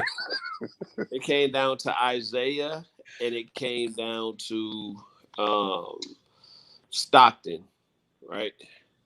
And I'm gonna go with Zeke. I'm gonna go with Isaiah as my starter, with Stockton on the bench. Isaiah was a dog, and he had it in him. So that swag, everything that we're saying that we want LeBron to have, Isaiah encompasses. Yeah. Right. So, and he can go play. He's a true leader, as well as Stockton. Stockton was tough. Don't sleep on Stockton. Right. There was one play in particular during the Last Dance when they were showing some clips from the games or whatever, when he drove the wing going to the bucket and gave some body to get the guard off him to create space to make the layup. Yep. Right. And this is in the 90s. Yep.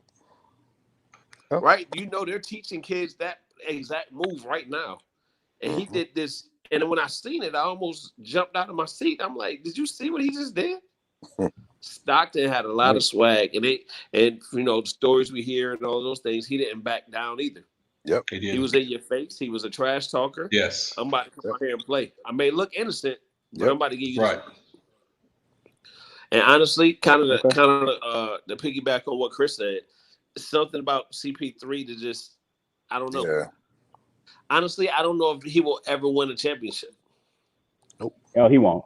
No, he won't. No. Because for some reason, he's a disruptor. Yep. So. Yep. Okay. Yeah. I'm hearing rumors he antagonized his teammates a lot. He, instead of building them up, he tears them down. That's why I hear, especially I hear from Blake Griffin, little rumors and stuff like that. Not that I talked to Blake Griffin, but I'm hearing rumors that he's more of an antagonizer. He disrupts, like you said, disrupts things. He instead of building teammates up, building people up, he goes in and tear them down, and rips them apart. Basically, rip their heart out. And next game, they come out and they like lifeless. So explain to me how they are in the playoff race as I think the 6th seed. This OKC team. Why? His attitude might be better. Yeah. I don't think we're saying. I don't think we're saying he's not a good player. Yeah, he's talented. No, for sure. We're definitely not saying that. He's an elite guard. Yeah. But he's not a good leader. Yeah.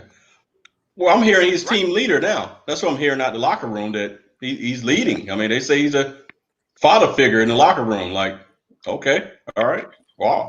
So Nick, probably the best way I can maybe try to categorize it is kind of like the same conversation we were having when we mentioned Melo, right? And Melo had to go through this situation in order to come out and be the player that he is right now.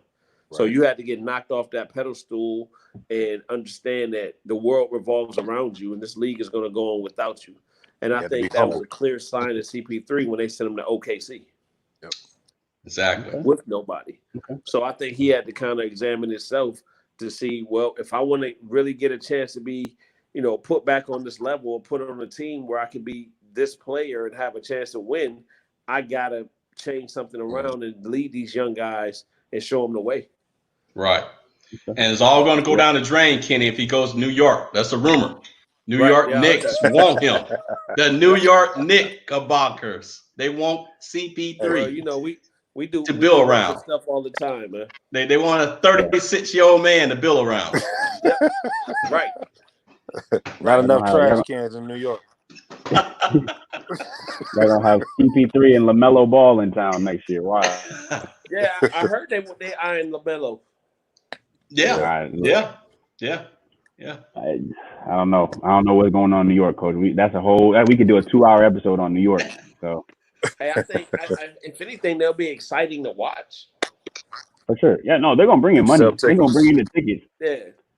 How successful they'll be, I don't know, but they'll be exciting getting up and down the court. Oh yeah. For sure. Oh yeah. Without a doubt.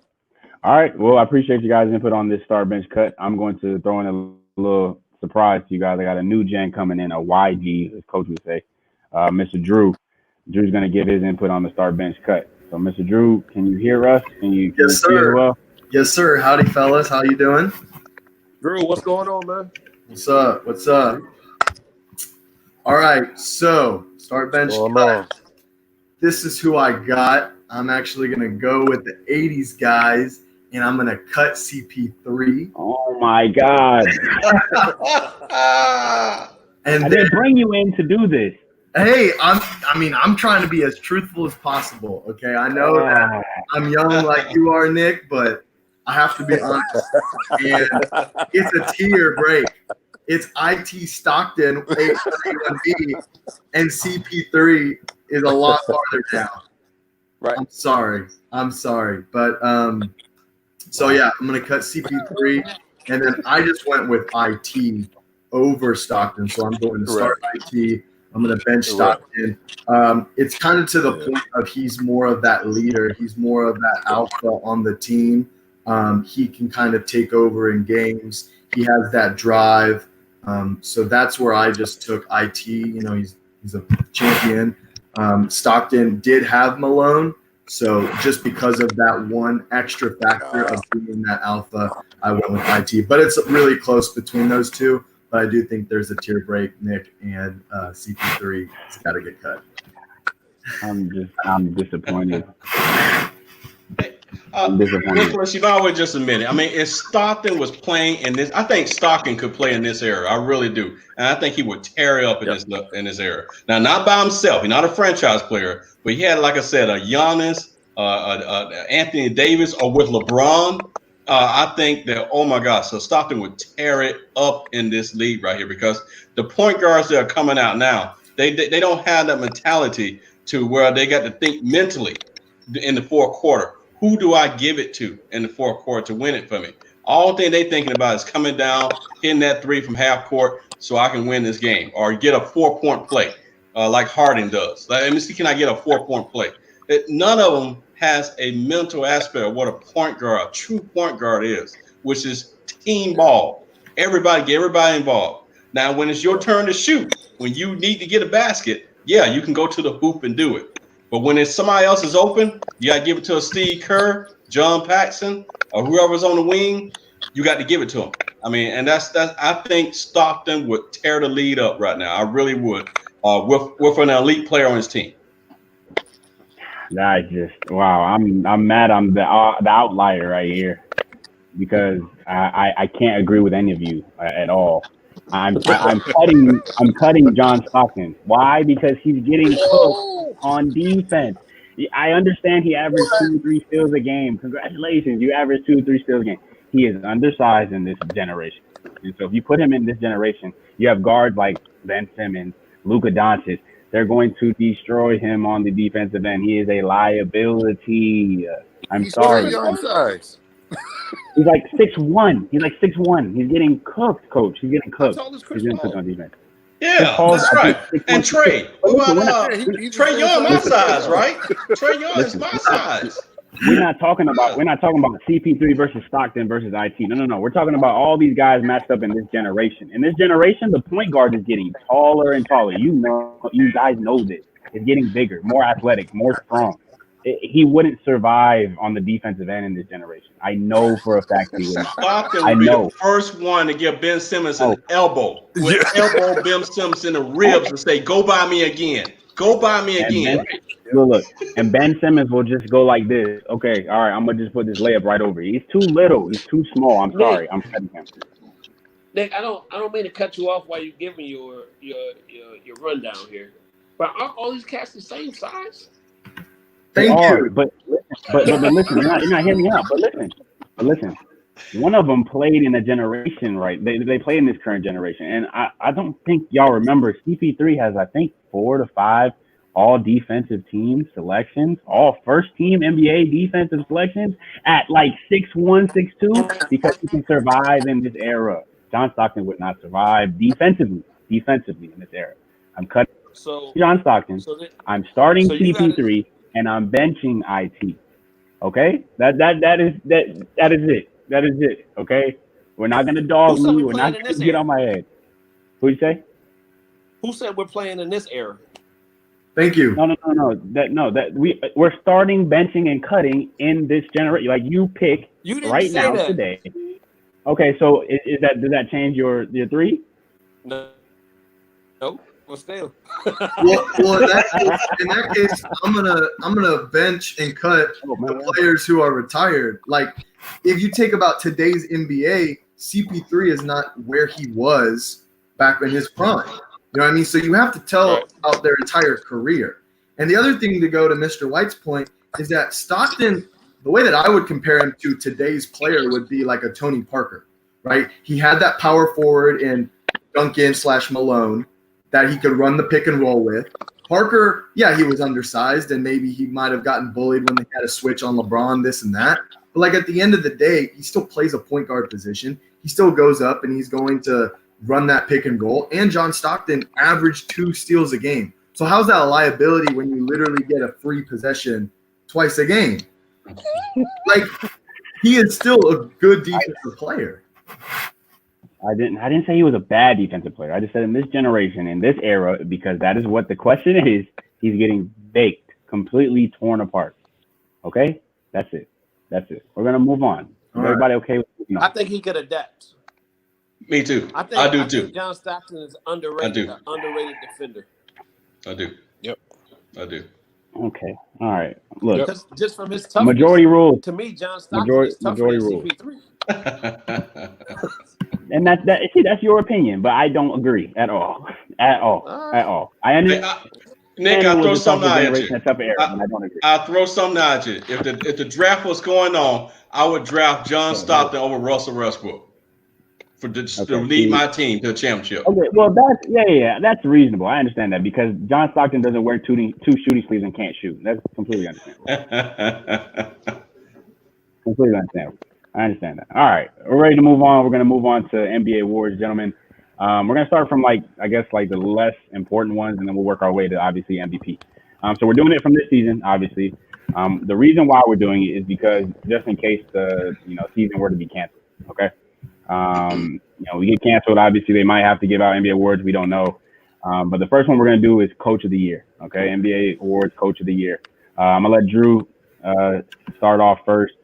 And then we'll work our way around. Mr. Chris, you'll be next. Coach K, you'll be third, and then my dad, you'll be last. Okay. All right, Drew. Start us off with NBA Coach of the Year. All right, so I gotta go with Nick Nurse.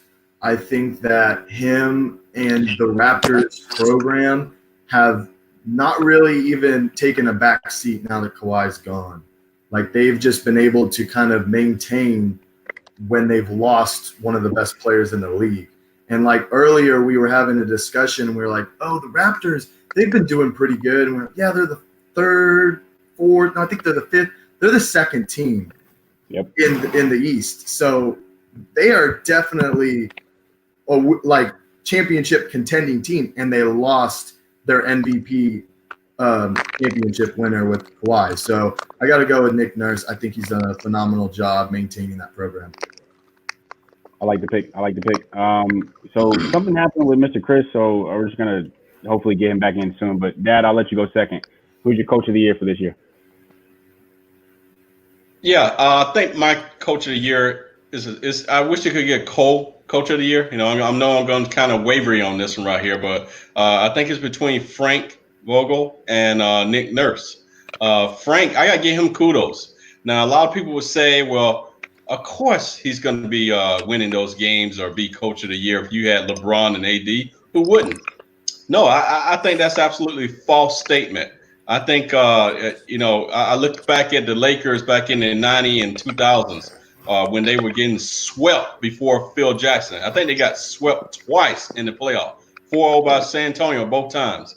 And then Phil came in and helped elevate them to the next level. So I really do think Frank Vogel has done a great job. I have heard nothing bad about the man.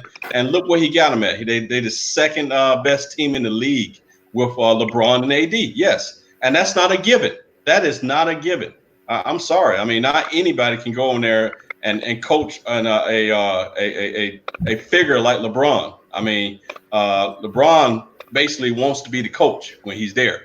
So to get him in line or to, have him do what he needs to do on the court, and also the personality with AD, mending that all together with the team. They look like a team on the team too. They absolutely they go to activities together. They do things together all the time, and they look just like a team. And I like the way they done. So I'm going to give it to Frank Vogel. Okay. I like that. I like that pick. Coach K, what you got for Coach of the Year?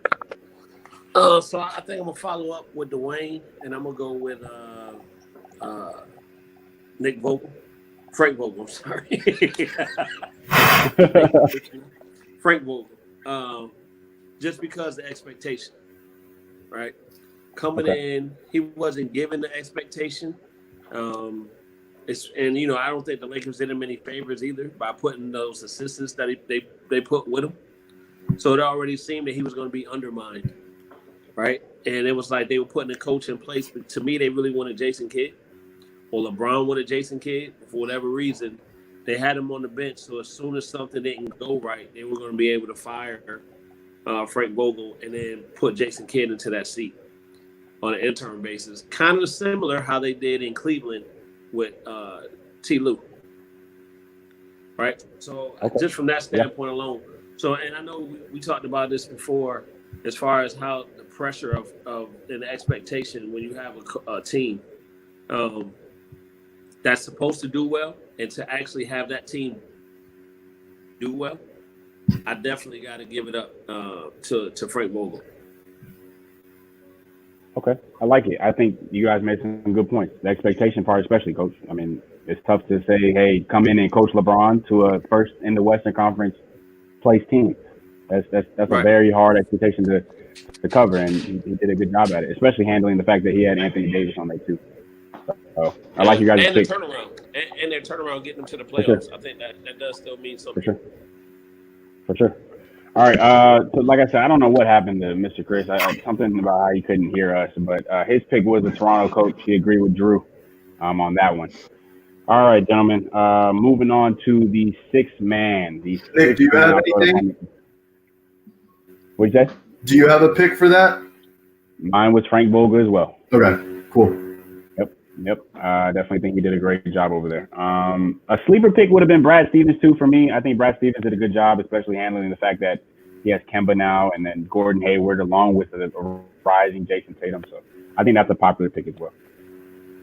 All right. Like I said, sixth man of the year. We're going to go opposite this time. So Coach K, you'll start this one off with sixth man of the year while I edit this. So give us your sixth man and why, Coach. Six man.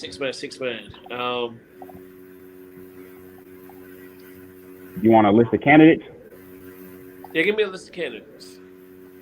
So, gentlemen, we got Lou Williams, as always. We got Montrezl Harrell, and we have Dennis Schroeder. And then if you have a sleeper pick, then you go ahead and put yours in. I'm going to go with Montrezl Harrell. Okay. Why you say Montrezl over Lou? Montrezl. He's an energy guy. He comes in. Seems like he's a great teammate. His teammates look like they're happy for his success. And then I just watched him grind. So I'm gonna go with Montrezl. He got a jumper. He can finish. He plays the defense. I'm gonna go. He gives him a spark. For sure, I like that. Dad, you guys second again. Who we got for sixth man of the year? To me, it's between Lou Williams, who has won it twice in a row now, and believe it or not, Derrick Rose. Derrick Rose is averaging 18 points a game right now. He's tearing it up right now, coming off the bench, and in some cases, he was in the starting lineup for a little bit. but I think Derrick Rose is definitely has earned his kudos as Sixth Man of the Year this year. Okay, That's solid. I like the Derrick Rose pick. Before we dive into Drew, I just wanted to post coach's or Mr. Chris's pick. He got Dennis Schroeder, which is going to be my pick whenever my turn comes around. But I like the Dennis Schroeder pick. He was averaging close to, I think, 18 points a game, 5 assists a game as well. He's another big reason why the OKC team was doing so well. So shout out to you, Mr. Chris. Sorry about everything that happened technologically. I don't know what was going on, but thank you for that. Drew, who you got? Yeah, it's between Lou Will and Dennis Schroeder. I know Lou Will's won it twice in a row, so I think that the voters are going to go with Dennis Schroeder just because it's a new person to win the award. I do think kind of that idea of how LeBron always, maybe gets second or third in the MVP race, even though he might be the MVP certain years, just like Jordan, didn't win to Barkley, etc. I think that they're just going to go with Dennis Schroeder, even though Lou Will is probably the best sixth man in the league. I mean, Drake has a song literally about it. So, but I'm going to go with that. I like that. I like that pick. All right, gentlemen. I like the picks. Looks like we had a consensus on Dennis Schroeder, but I like the surprise pick out of Derrick Rose. I definitely like that. Moving on to the next award, we have Rookie of the Year. Now, this one is interesting because we have candidates like Ja. We have candidates like Tyler Hero. I mean, Kendrick Nunn, who's like 24, but somehow still a rookie. And then we have Zion. I mean, who came in a little late, but people want to put an asterisk on his name. So we'll go in reverse order this time. We'll let Drew start off, and then Coach K, you'll go second, and my dad will be last. So, Drew, who you got for Rookie of the Year? I mean, I think this one is hands down unanimous. It's got to be Ja Morant. I know that Zion might be the better player physically and everything like that, but Ja just played a complete season, and he didn't really skip a beat, and he was just phenomenal. So just got to go with Ja. I think he did a great job in his first year, and I can definitely see some upside moving forward. I like it. I like it a lot. Coach K, what you got? All right. I'm going with him as well. It looks like they gave him the keys to the team. He's leading the team. And those guys that he has playing with him identify him as the leader. And he's coming in shocking the world. For sure. I like the pick. I like it. I like the reasoning. Dad, you got anyone different, or are you going to go with the Ja Morant train? I'm making 3 for 3. I think it's Morant all the way. He's averaging 17. However, Zion, who has only played 10 games, is averaging 25 points a game. So if he had to start off without getting hurt, I don't think it would have been a two-way race at all. I think Zion would have won hands down. But right now, he has played the complete season, full season. He is leading his team. I think his team is 8th in the conference, a rookie. The guy's team in the playoff race. So Morant all the way. Good points. I like it. I like it a lot. I hate to be the guy, but I'm the guy again. And I don't understand why, but it is what it is. I'm going to disagree with all of you guys. I think Ja Morant wins it just because of the fact that he's played 20 games over Zion. Zion is the Rookie of the Year. You cannot say that, oh, yeah, Zion's going to be the better player, or, yeah, Zion, if he had this many blah, blah, blah games, like he would have been the rookie or whatever. He's the better player. He's proven it. He had a streak of, 13, 14 games, scoring 20+. He's the reason for New Orleans coming back and possibly getting back into the playoff race. Can you imagine? They were on, the back end with the Warriors, and now all of a sudden they're fighting for the 8th seed.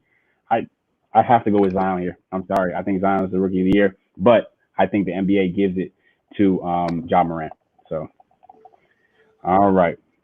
Moving on to the next award. The next one is going to be Defensive Player of the Year.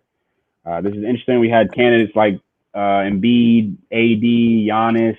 I mean, Giannis was in both conversations. If you have a sleeper pick, go ahead and give me your sleeper pick. Dad, we'll start off with you on this one. Who you got for Defensive Player of the Year? Well, my sleeper pick would be Davis, believe it or not. I know that don't sound like a sleeper pick, but Davis is came alive now. I think he averaging like almost 2.9 blocks a game now. He got LeBron on him, dogging him, and then he came in with the attitude that I want to win defensive player of the year. So, but I'm going to give it to Giannis. Giannis is almost the complete package now. He can guard all 5 spots. You can put him up on the top of the key. He can go down low in the block, and he almost got the total package in his game. Once he get a jump shot, the NBA better watch out. He's just a jump shot away. He's just a summertime away, buckling down in the summer, getting a jump shot, a hook shot, or something, a sky hook or something this summer. Once he get that, it's over. It is over for the league. I think, but right now, defensive player of the year, hands down, Giannis. I like it. All right, Coach, we're gonna move on to you. Who we got defensive player of the year? Yeah, so it was the AD Giannis, but I'm gonna go with Giannis. I'm gonna go with Dwayne on this one. I agree with him for all the points that he stated. They call him the Greek freak for a reason, and he's figuring it out. So I think he's going to be a problem to deal with. I agree. He needs to get a jumper, but we're talking about the defensive side of the ball right now. So that's what I'm going to go with. I like it a lot. Mr. Chris agrees with both of you guys. Let's see if we can make it 4 for 4. Drew, what you got for me? It's going to be a full clean slate, boys. We have 4 for 4. The exact same reasonings. You guys took it from me. I got the sleeper pick of AD, but Giannis edges it out in the end. He can guard all 5 positions. I think he's great.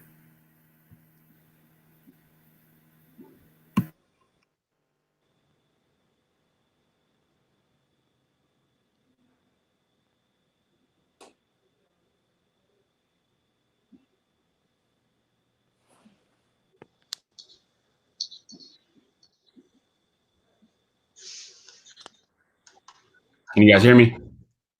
Okay, now we can. You can now. Okay, sorry about that. I take my AirPods out. All right, so moving on to the last one. We got our MVP award. This one's kind of, I want to say self-explanatory, but I mean, we had a very, very close finish at the end before the quarantine thing happened for LeBron in this situation. But obviously, Giannis was the talk. Even Luka was in the talk of MVP. But Coach, we'll start off with you on this one. Who you got for MVP? I'm gonna go with LeBron. Wow. And it's one of those things where, again, I'm not ready to call him the GOAT, but we're talking about in this generation, and we're talking about playing right now, and looking how he has come back from injury and been this strong with it, and is leading his team. Right, so he understands that he can't do it all, so that's why he had to go get help with AD. But he's still a dog in there as well with him. So I'm gonna go with LeBron. I like it, Drew. I'll let you go second here, my man. Drew, what you got? This one's so close. All the rest of them, I could kind of give a good argument on why it was a bigger gap than what it was. This one, I can go either way on it. I'm gonna give the edge to LeBron.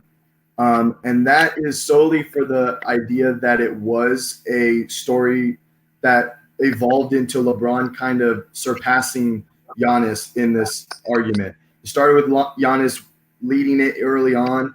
Then they had that game. I don't remember when it was, but I know it was kind of early on where LeBron played Giannis and LeBron kind of took it from him. He had a better game. I believe they won. And from then, he just kind of coasted through with the winning title. So, like I said, it's very close. If they did start the season today and had the rest of the regular season, then I think from now until whenever the regular season ended, that would be your case to say who's the MVP. But as of now, I think I'm going to have to edge it out and give it to LeBron. Solid. All right, Dad, you're going to make it 3 for 3 because we got 3 for 4 because we got Mr. Chris here with Giannis. What side you leaning towards? It's a good debate.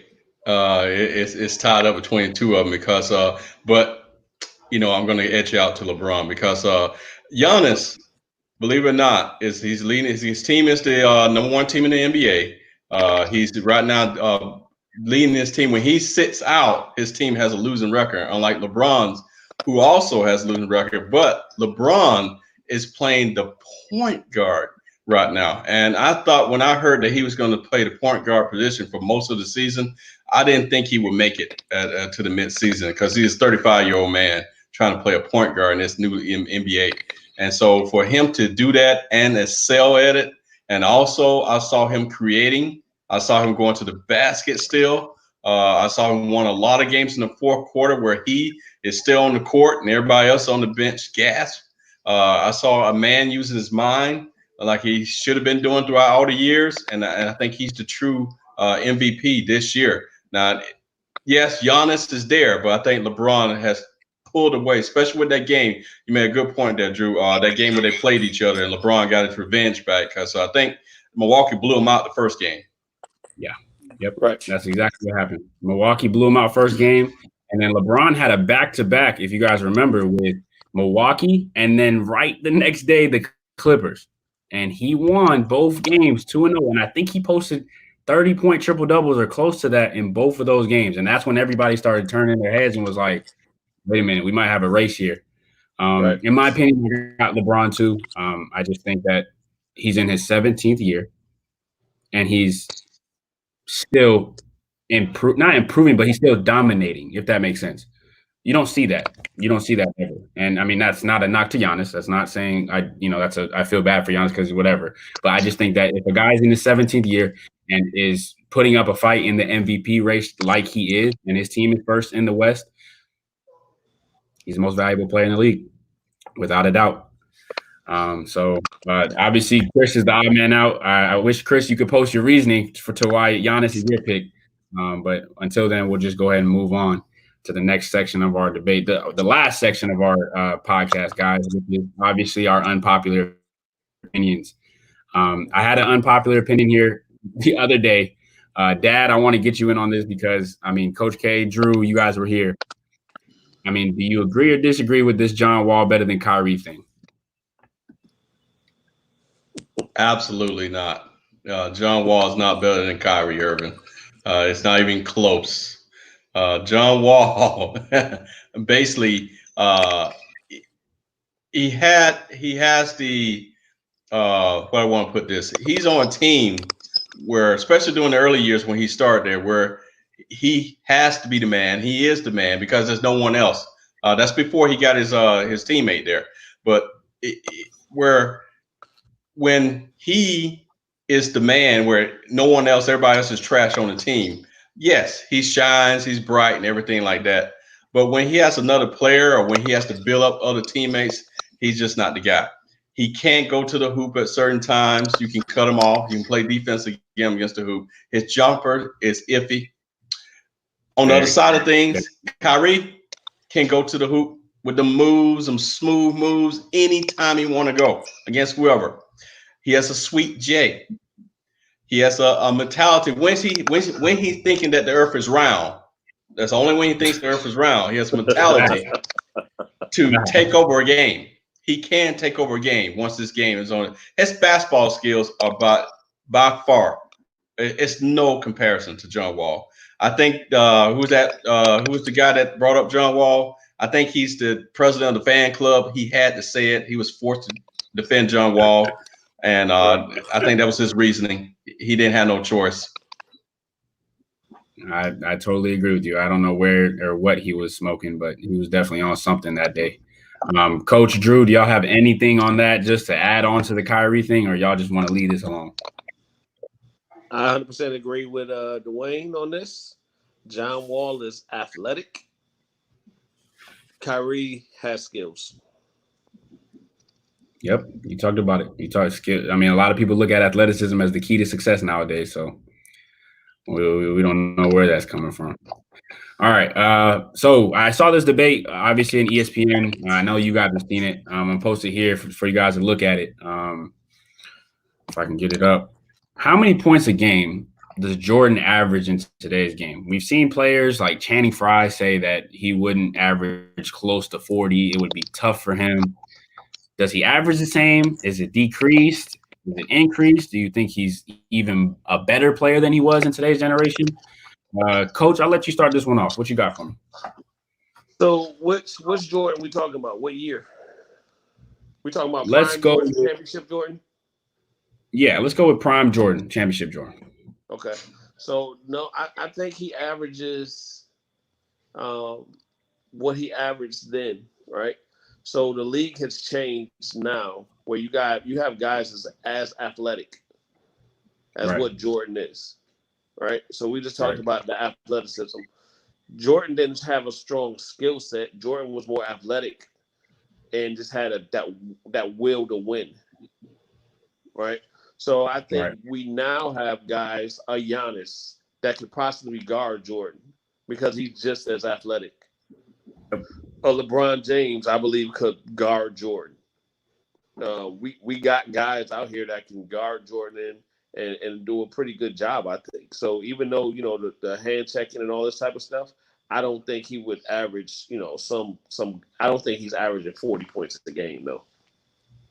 Interesting. Even though you got guys like Harden doing it, you don't think Jordan averages close to 40?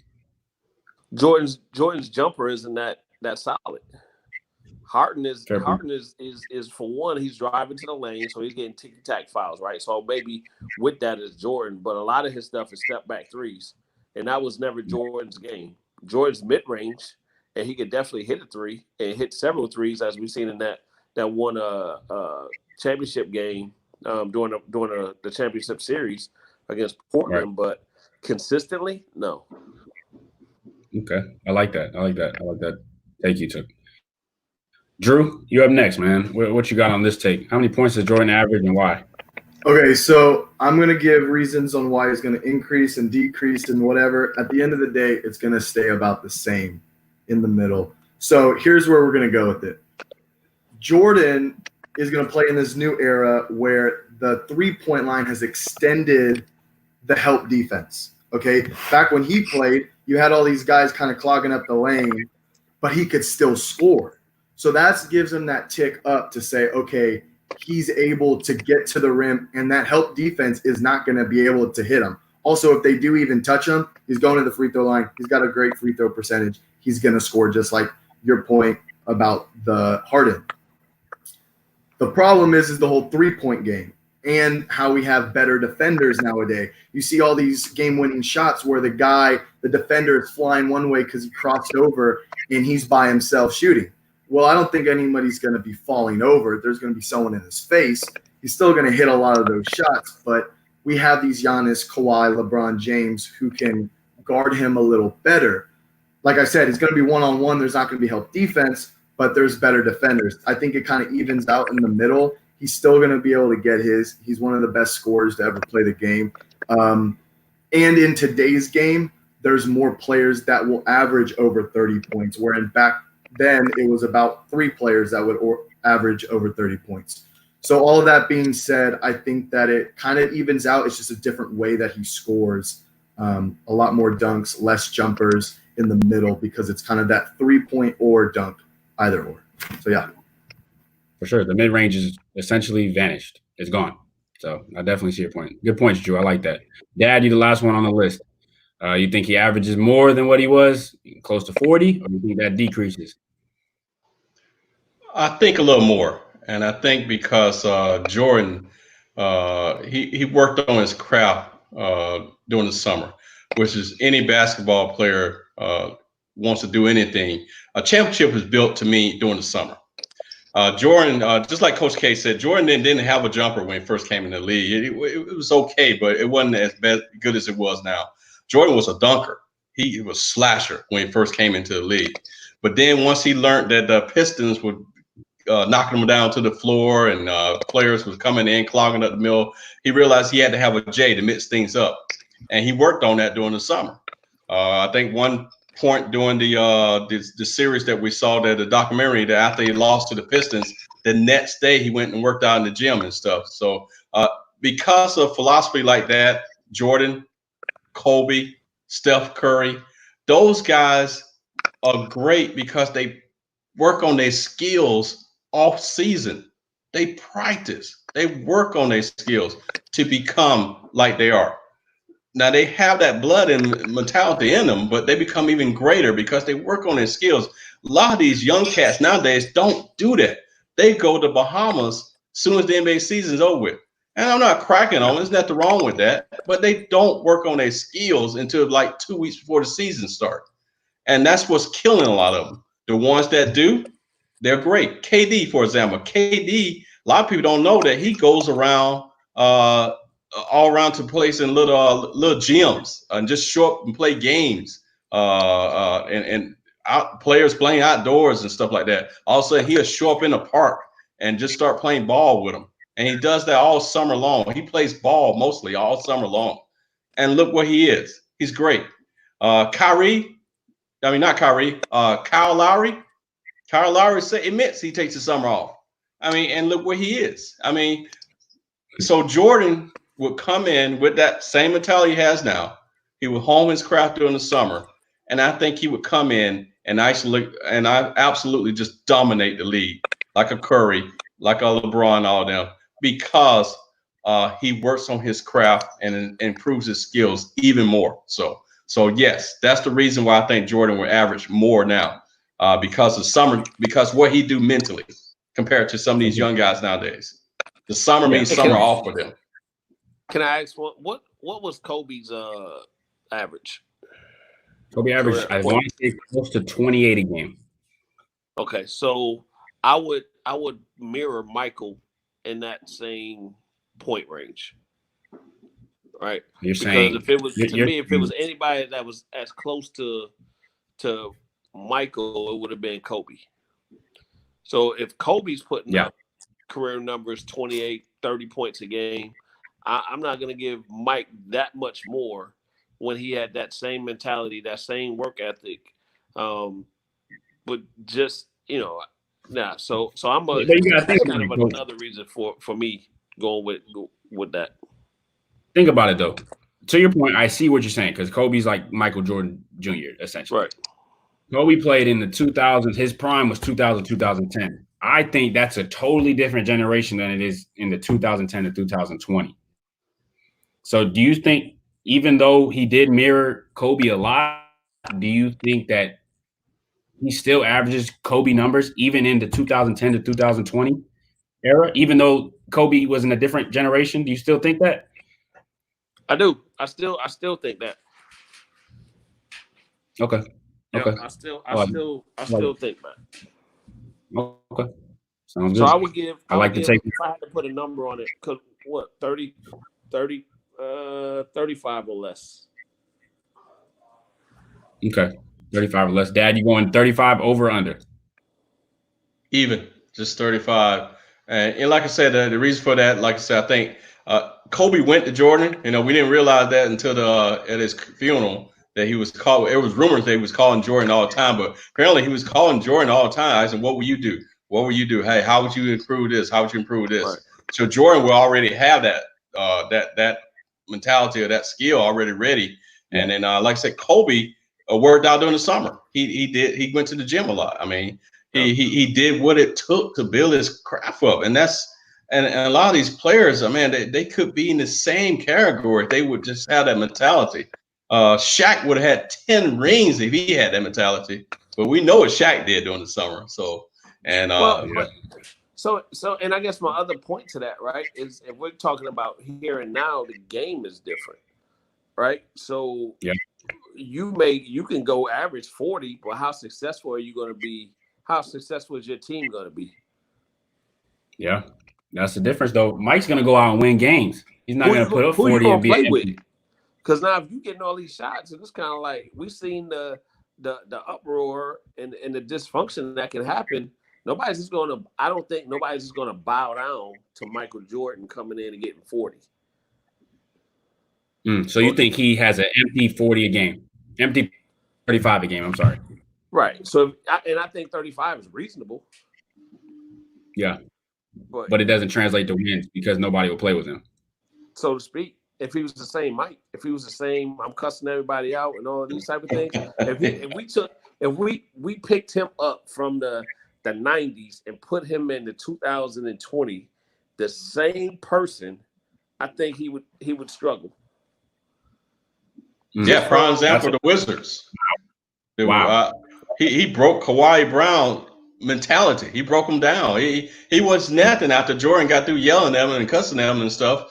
I agree with you, Kenny. That type of leader isn't gonna be right. So then we just brought up Chris Paul a minute ago, and it sounds like he was along those lines as a leader as well.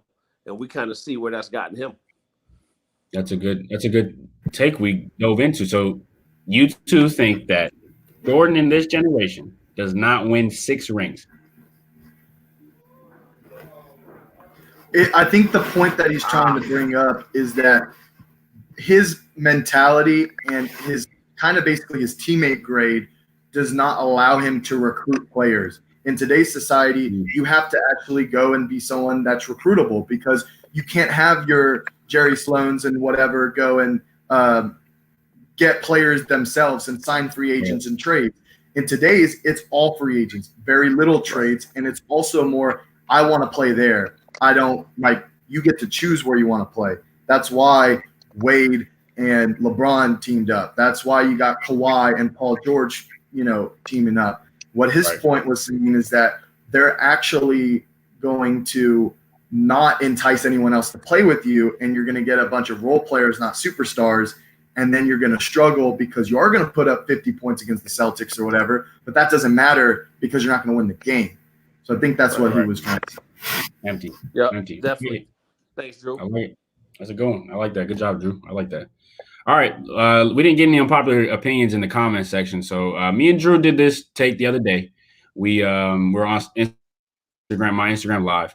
And it'll be the last subject for today's podcast because we're getting kind of low on time. But you guys are going to build your starting 5 out of this current generation of players. Okay. Now, you cannot throw Giannis as a 2. You cannot throw Embiid as a 4 or whatever. You have to keep them within their constraints.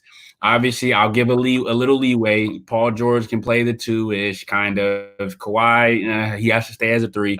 But build your starting 5 from healthy players in today's generation. I'll go first since, obviously me and Drew did this, so I'll give you guys some time to think.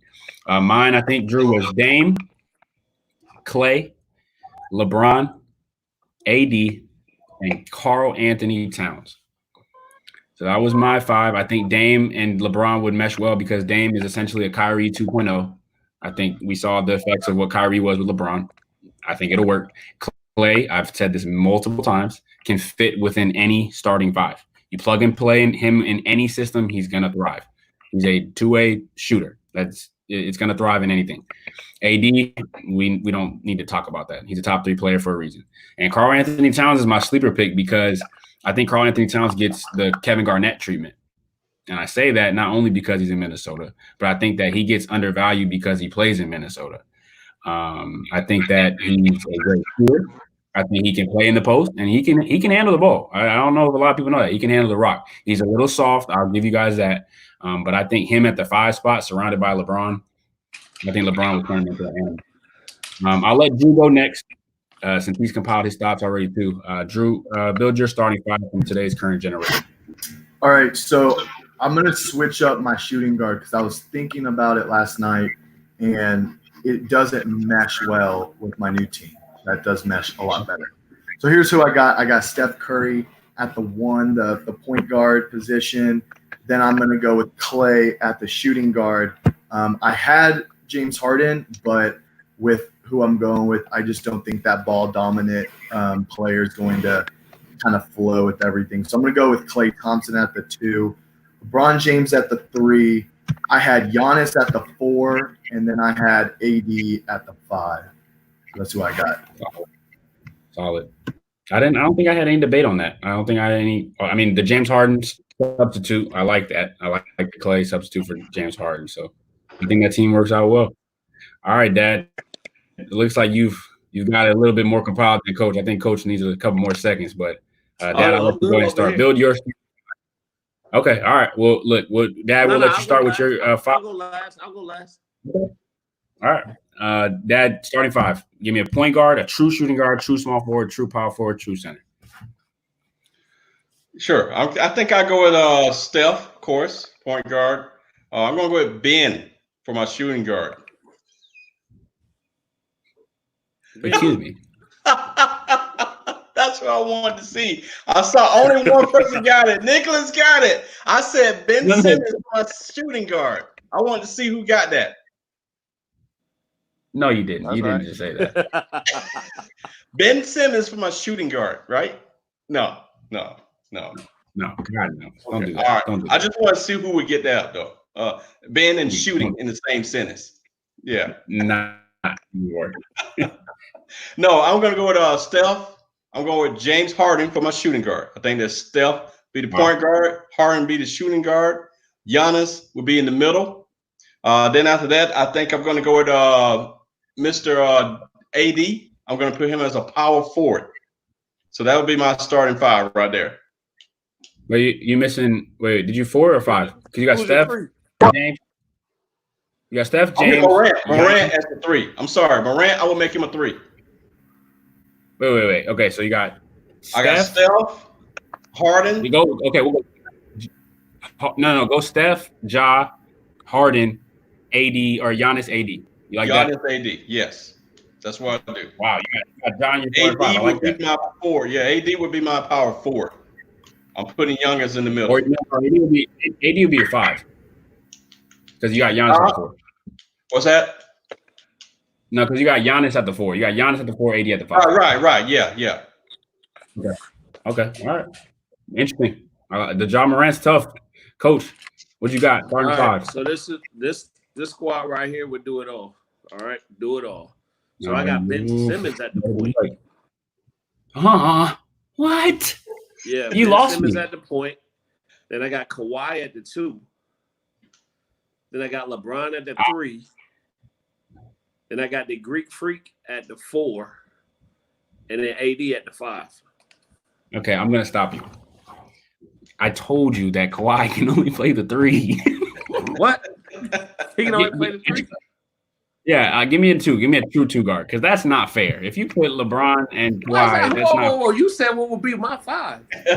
You know, he's a true position. He's a true 3. Ooh. Kawhi, he's a true 3. He's not playing the 2. The only reason why he plays the 2 is because he plays with Paul George. That's why. All right, well, give me PG then. I'll give you that. I respect that. You're taking PG over all the 2 guards in the league. Like who else? Clay, D-Book, Beal, Jimmy Butler, Oladipo. No, I'm going with Bradley Beal. You're right, but no, I'm going with that's chemistry right there. Okay, we're gonna go beyond that pick. Ben Simmons at the 1. Yeah, he's a point guard, right? He can't shoot. I don't need him to shoot. But that means that your offense is running, like your whole team, the alpha male is now Ben Simmons. Because if he's playing out on the perimeter as a decoy, that help defense is now going to be on whoever. Yeah. No, because you got LeBron in the same team. So LeBron's going to be your point guard. So now you're going to tell me LeBron got to sit in the corner? No. We're running a motion offense, Nick. So really, I don't have a point guard. I'm putting a position player. No. Yeah, you have a position. Ben Simmons can bring it up. And then who you going to put? Who your point guard? Dame. And I'm going to put Ben Simmons and post him up. I see the mismatch you're creating, but I just think on offense. Yeah, but on offense, it's not that he's a liability because he can't shoot. Yeah. He ain't been coached by me yet, Nick. Okay. All right. Hey, you might want to go talk to Brett Brown then. You bet. Hey. Brett Brown needs to go. Brett Brown needs to go. Pick and roll. He should have been gone pick and roll 2 years ago. That's hard. That's hard to swallow. That's hard. Ben, as your point guard, that's hard. You taking Ben over Steph Curry? Yeah. Confidently, you can say that. I'm size and athleticism. You gonna sacrifice shooting? Hold on, can we rewind this podcast, because I thought you just had a conversation talking about the point guards in the league today, and you got to be athletic and all of this thing to guard them, right? These are your words, right? I know that, but you also got to be able to shoot the basketball beyond the block. I got PG. Yeah, but my point guard. I'm worried about how many point guards do we know that can't shoot? 2, no 1. All I need you to do is consistently run the team. And again, we're running a motion. So LeBron, you go to point.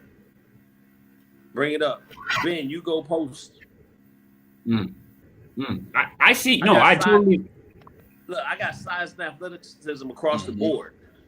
I 100% see you with that system and those players working. I just think that without you in that system, that I don't know how that works. Well, I'm signing a 10-day contract. And Ben, when you post, Ben, make sure you're 3 feet from the goal. Yeah, right. Yeah, it can't be no farther. He's gonna turn around and dunk on you. We're gonna get that man some heart. Man, that's hard. Listen, you know what we also gonna do? We're gonna rewind a little bit farther than that. That Ja Morant and your starting 5? No, I said Steph and Harden. Yeah, but you said you said Steph, Harden, Morant, Giannis, AD. Oh, right, yeah, I got him in there. I see him. I see him coming. Yes. Where's LeBron? You don't put LeBron in there. Yeah. Well, let me see right here. Let me see what I got again here. No. Yeah, LeBron's in there. Yeah. Well, then AD or Giannis is out. Okay. So you gotta take one of these 3 out. Okay. You gotta take. You can't play with 6 players. No, stop it. Stop it. You got to take Giannis, AD, or James Harden out of the picture, or even Morant if you want to, for LeBron. You have to. Okay, well, I'll take Morant out then. I'm keeping Harden because Harden, I'm going to keep him out there to shooting. He's going to shoot. He's going to be lights out all day out there as a shooter. And that's all I'm telling him to do. Shoot. Just shoot. Don't worry about guarding nobody. I got 2. I got Giannis and AD. Don't worry about guarding nobody, Harden. Yeah, let your man go. Yeah, and let your man go. You just shoot. Look, Ben Simmons doesn't have to shoot. Strategy. That's it. Strategy. I get it. All right, gentlemen. Listen, we're running on 2.5 hours. I know everybody's, especially these old guys, Drew. They look at them. Oh yeah. I'm ready to get on Instagram Live. You ready, Nick? Yeah, I know, right? 2 hours. I'm ready to go play the game for a little bit. Hey, look, I appreciate you guys. Mr. Chris, if you're still watching, I appreciate you coming in. Like I said, I apologize about all the technical issues that happened. We're going to go live again on Friday, gentlemen. So if you guys want a part of that, just hit me up. I'm glad to have you guys on again. For all those who are still in the podcast from the beginning, thank you guys for staying loyal, staying on the stream. Do you guys have any lasting comments that you guys want for our viewers or streamers? I just want to say Carmelo Anthony and Scottie Pippen, the original point forward. Okay. It is definitely time for you to go to sleep. Hey, this weekend, Saturday, Snails versus Turtles. That's going to be a good matchup. Good racing. Snails versus Turtles. This weekend, ESPN, Saturday at 8 o'clock. That's what the world is coming to. Drew, you got anything? I need football to come back ASAP. There's been some good news about workouts being started for college, high school sports. So please, let's have football in the fall. Pray to God. Sure. I know we got fantasy coming up, so I hope it comes back too. Well, gentlemen, you guys have a great rest of your night. Stream, stay blessed, stay safe during these rough times, and we'll see you guys later. All right, appreciate you. All right. Sir, thank you.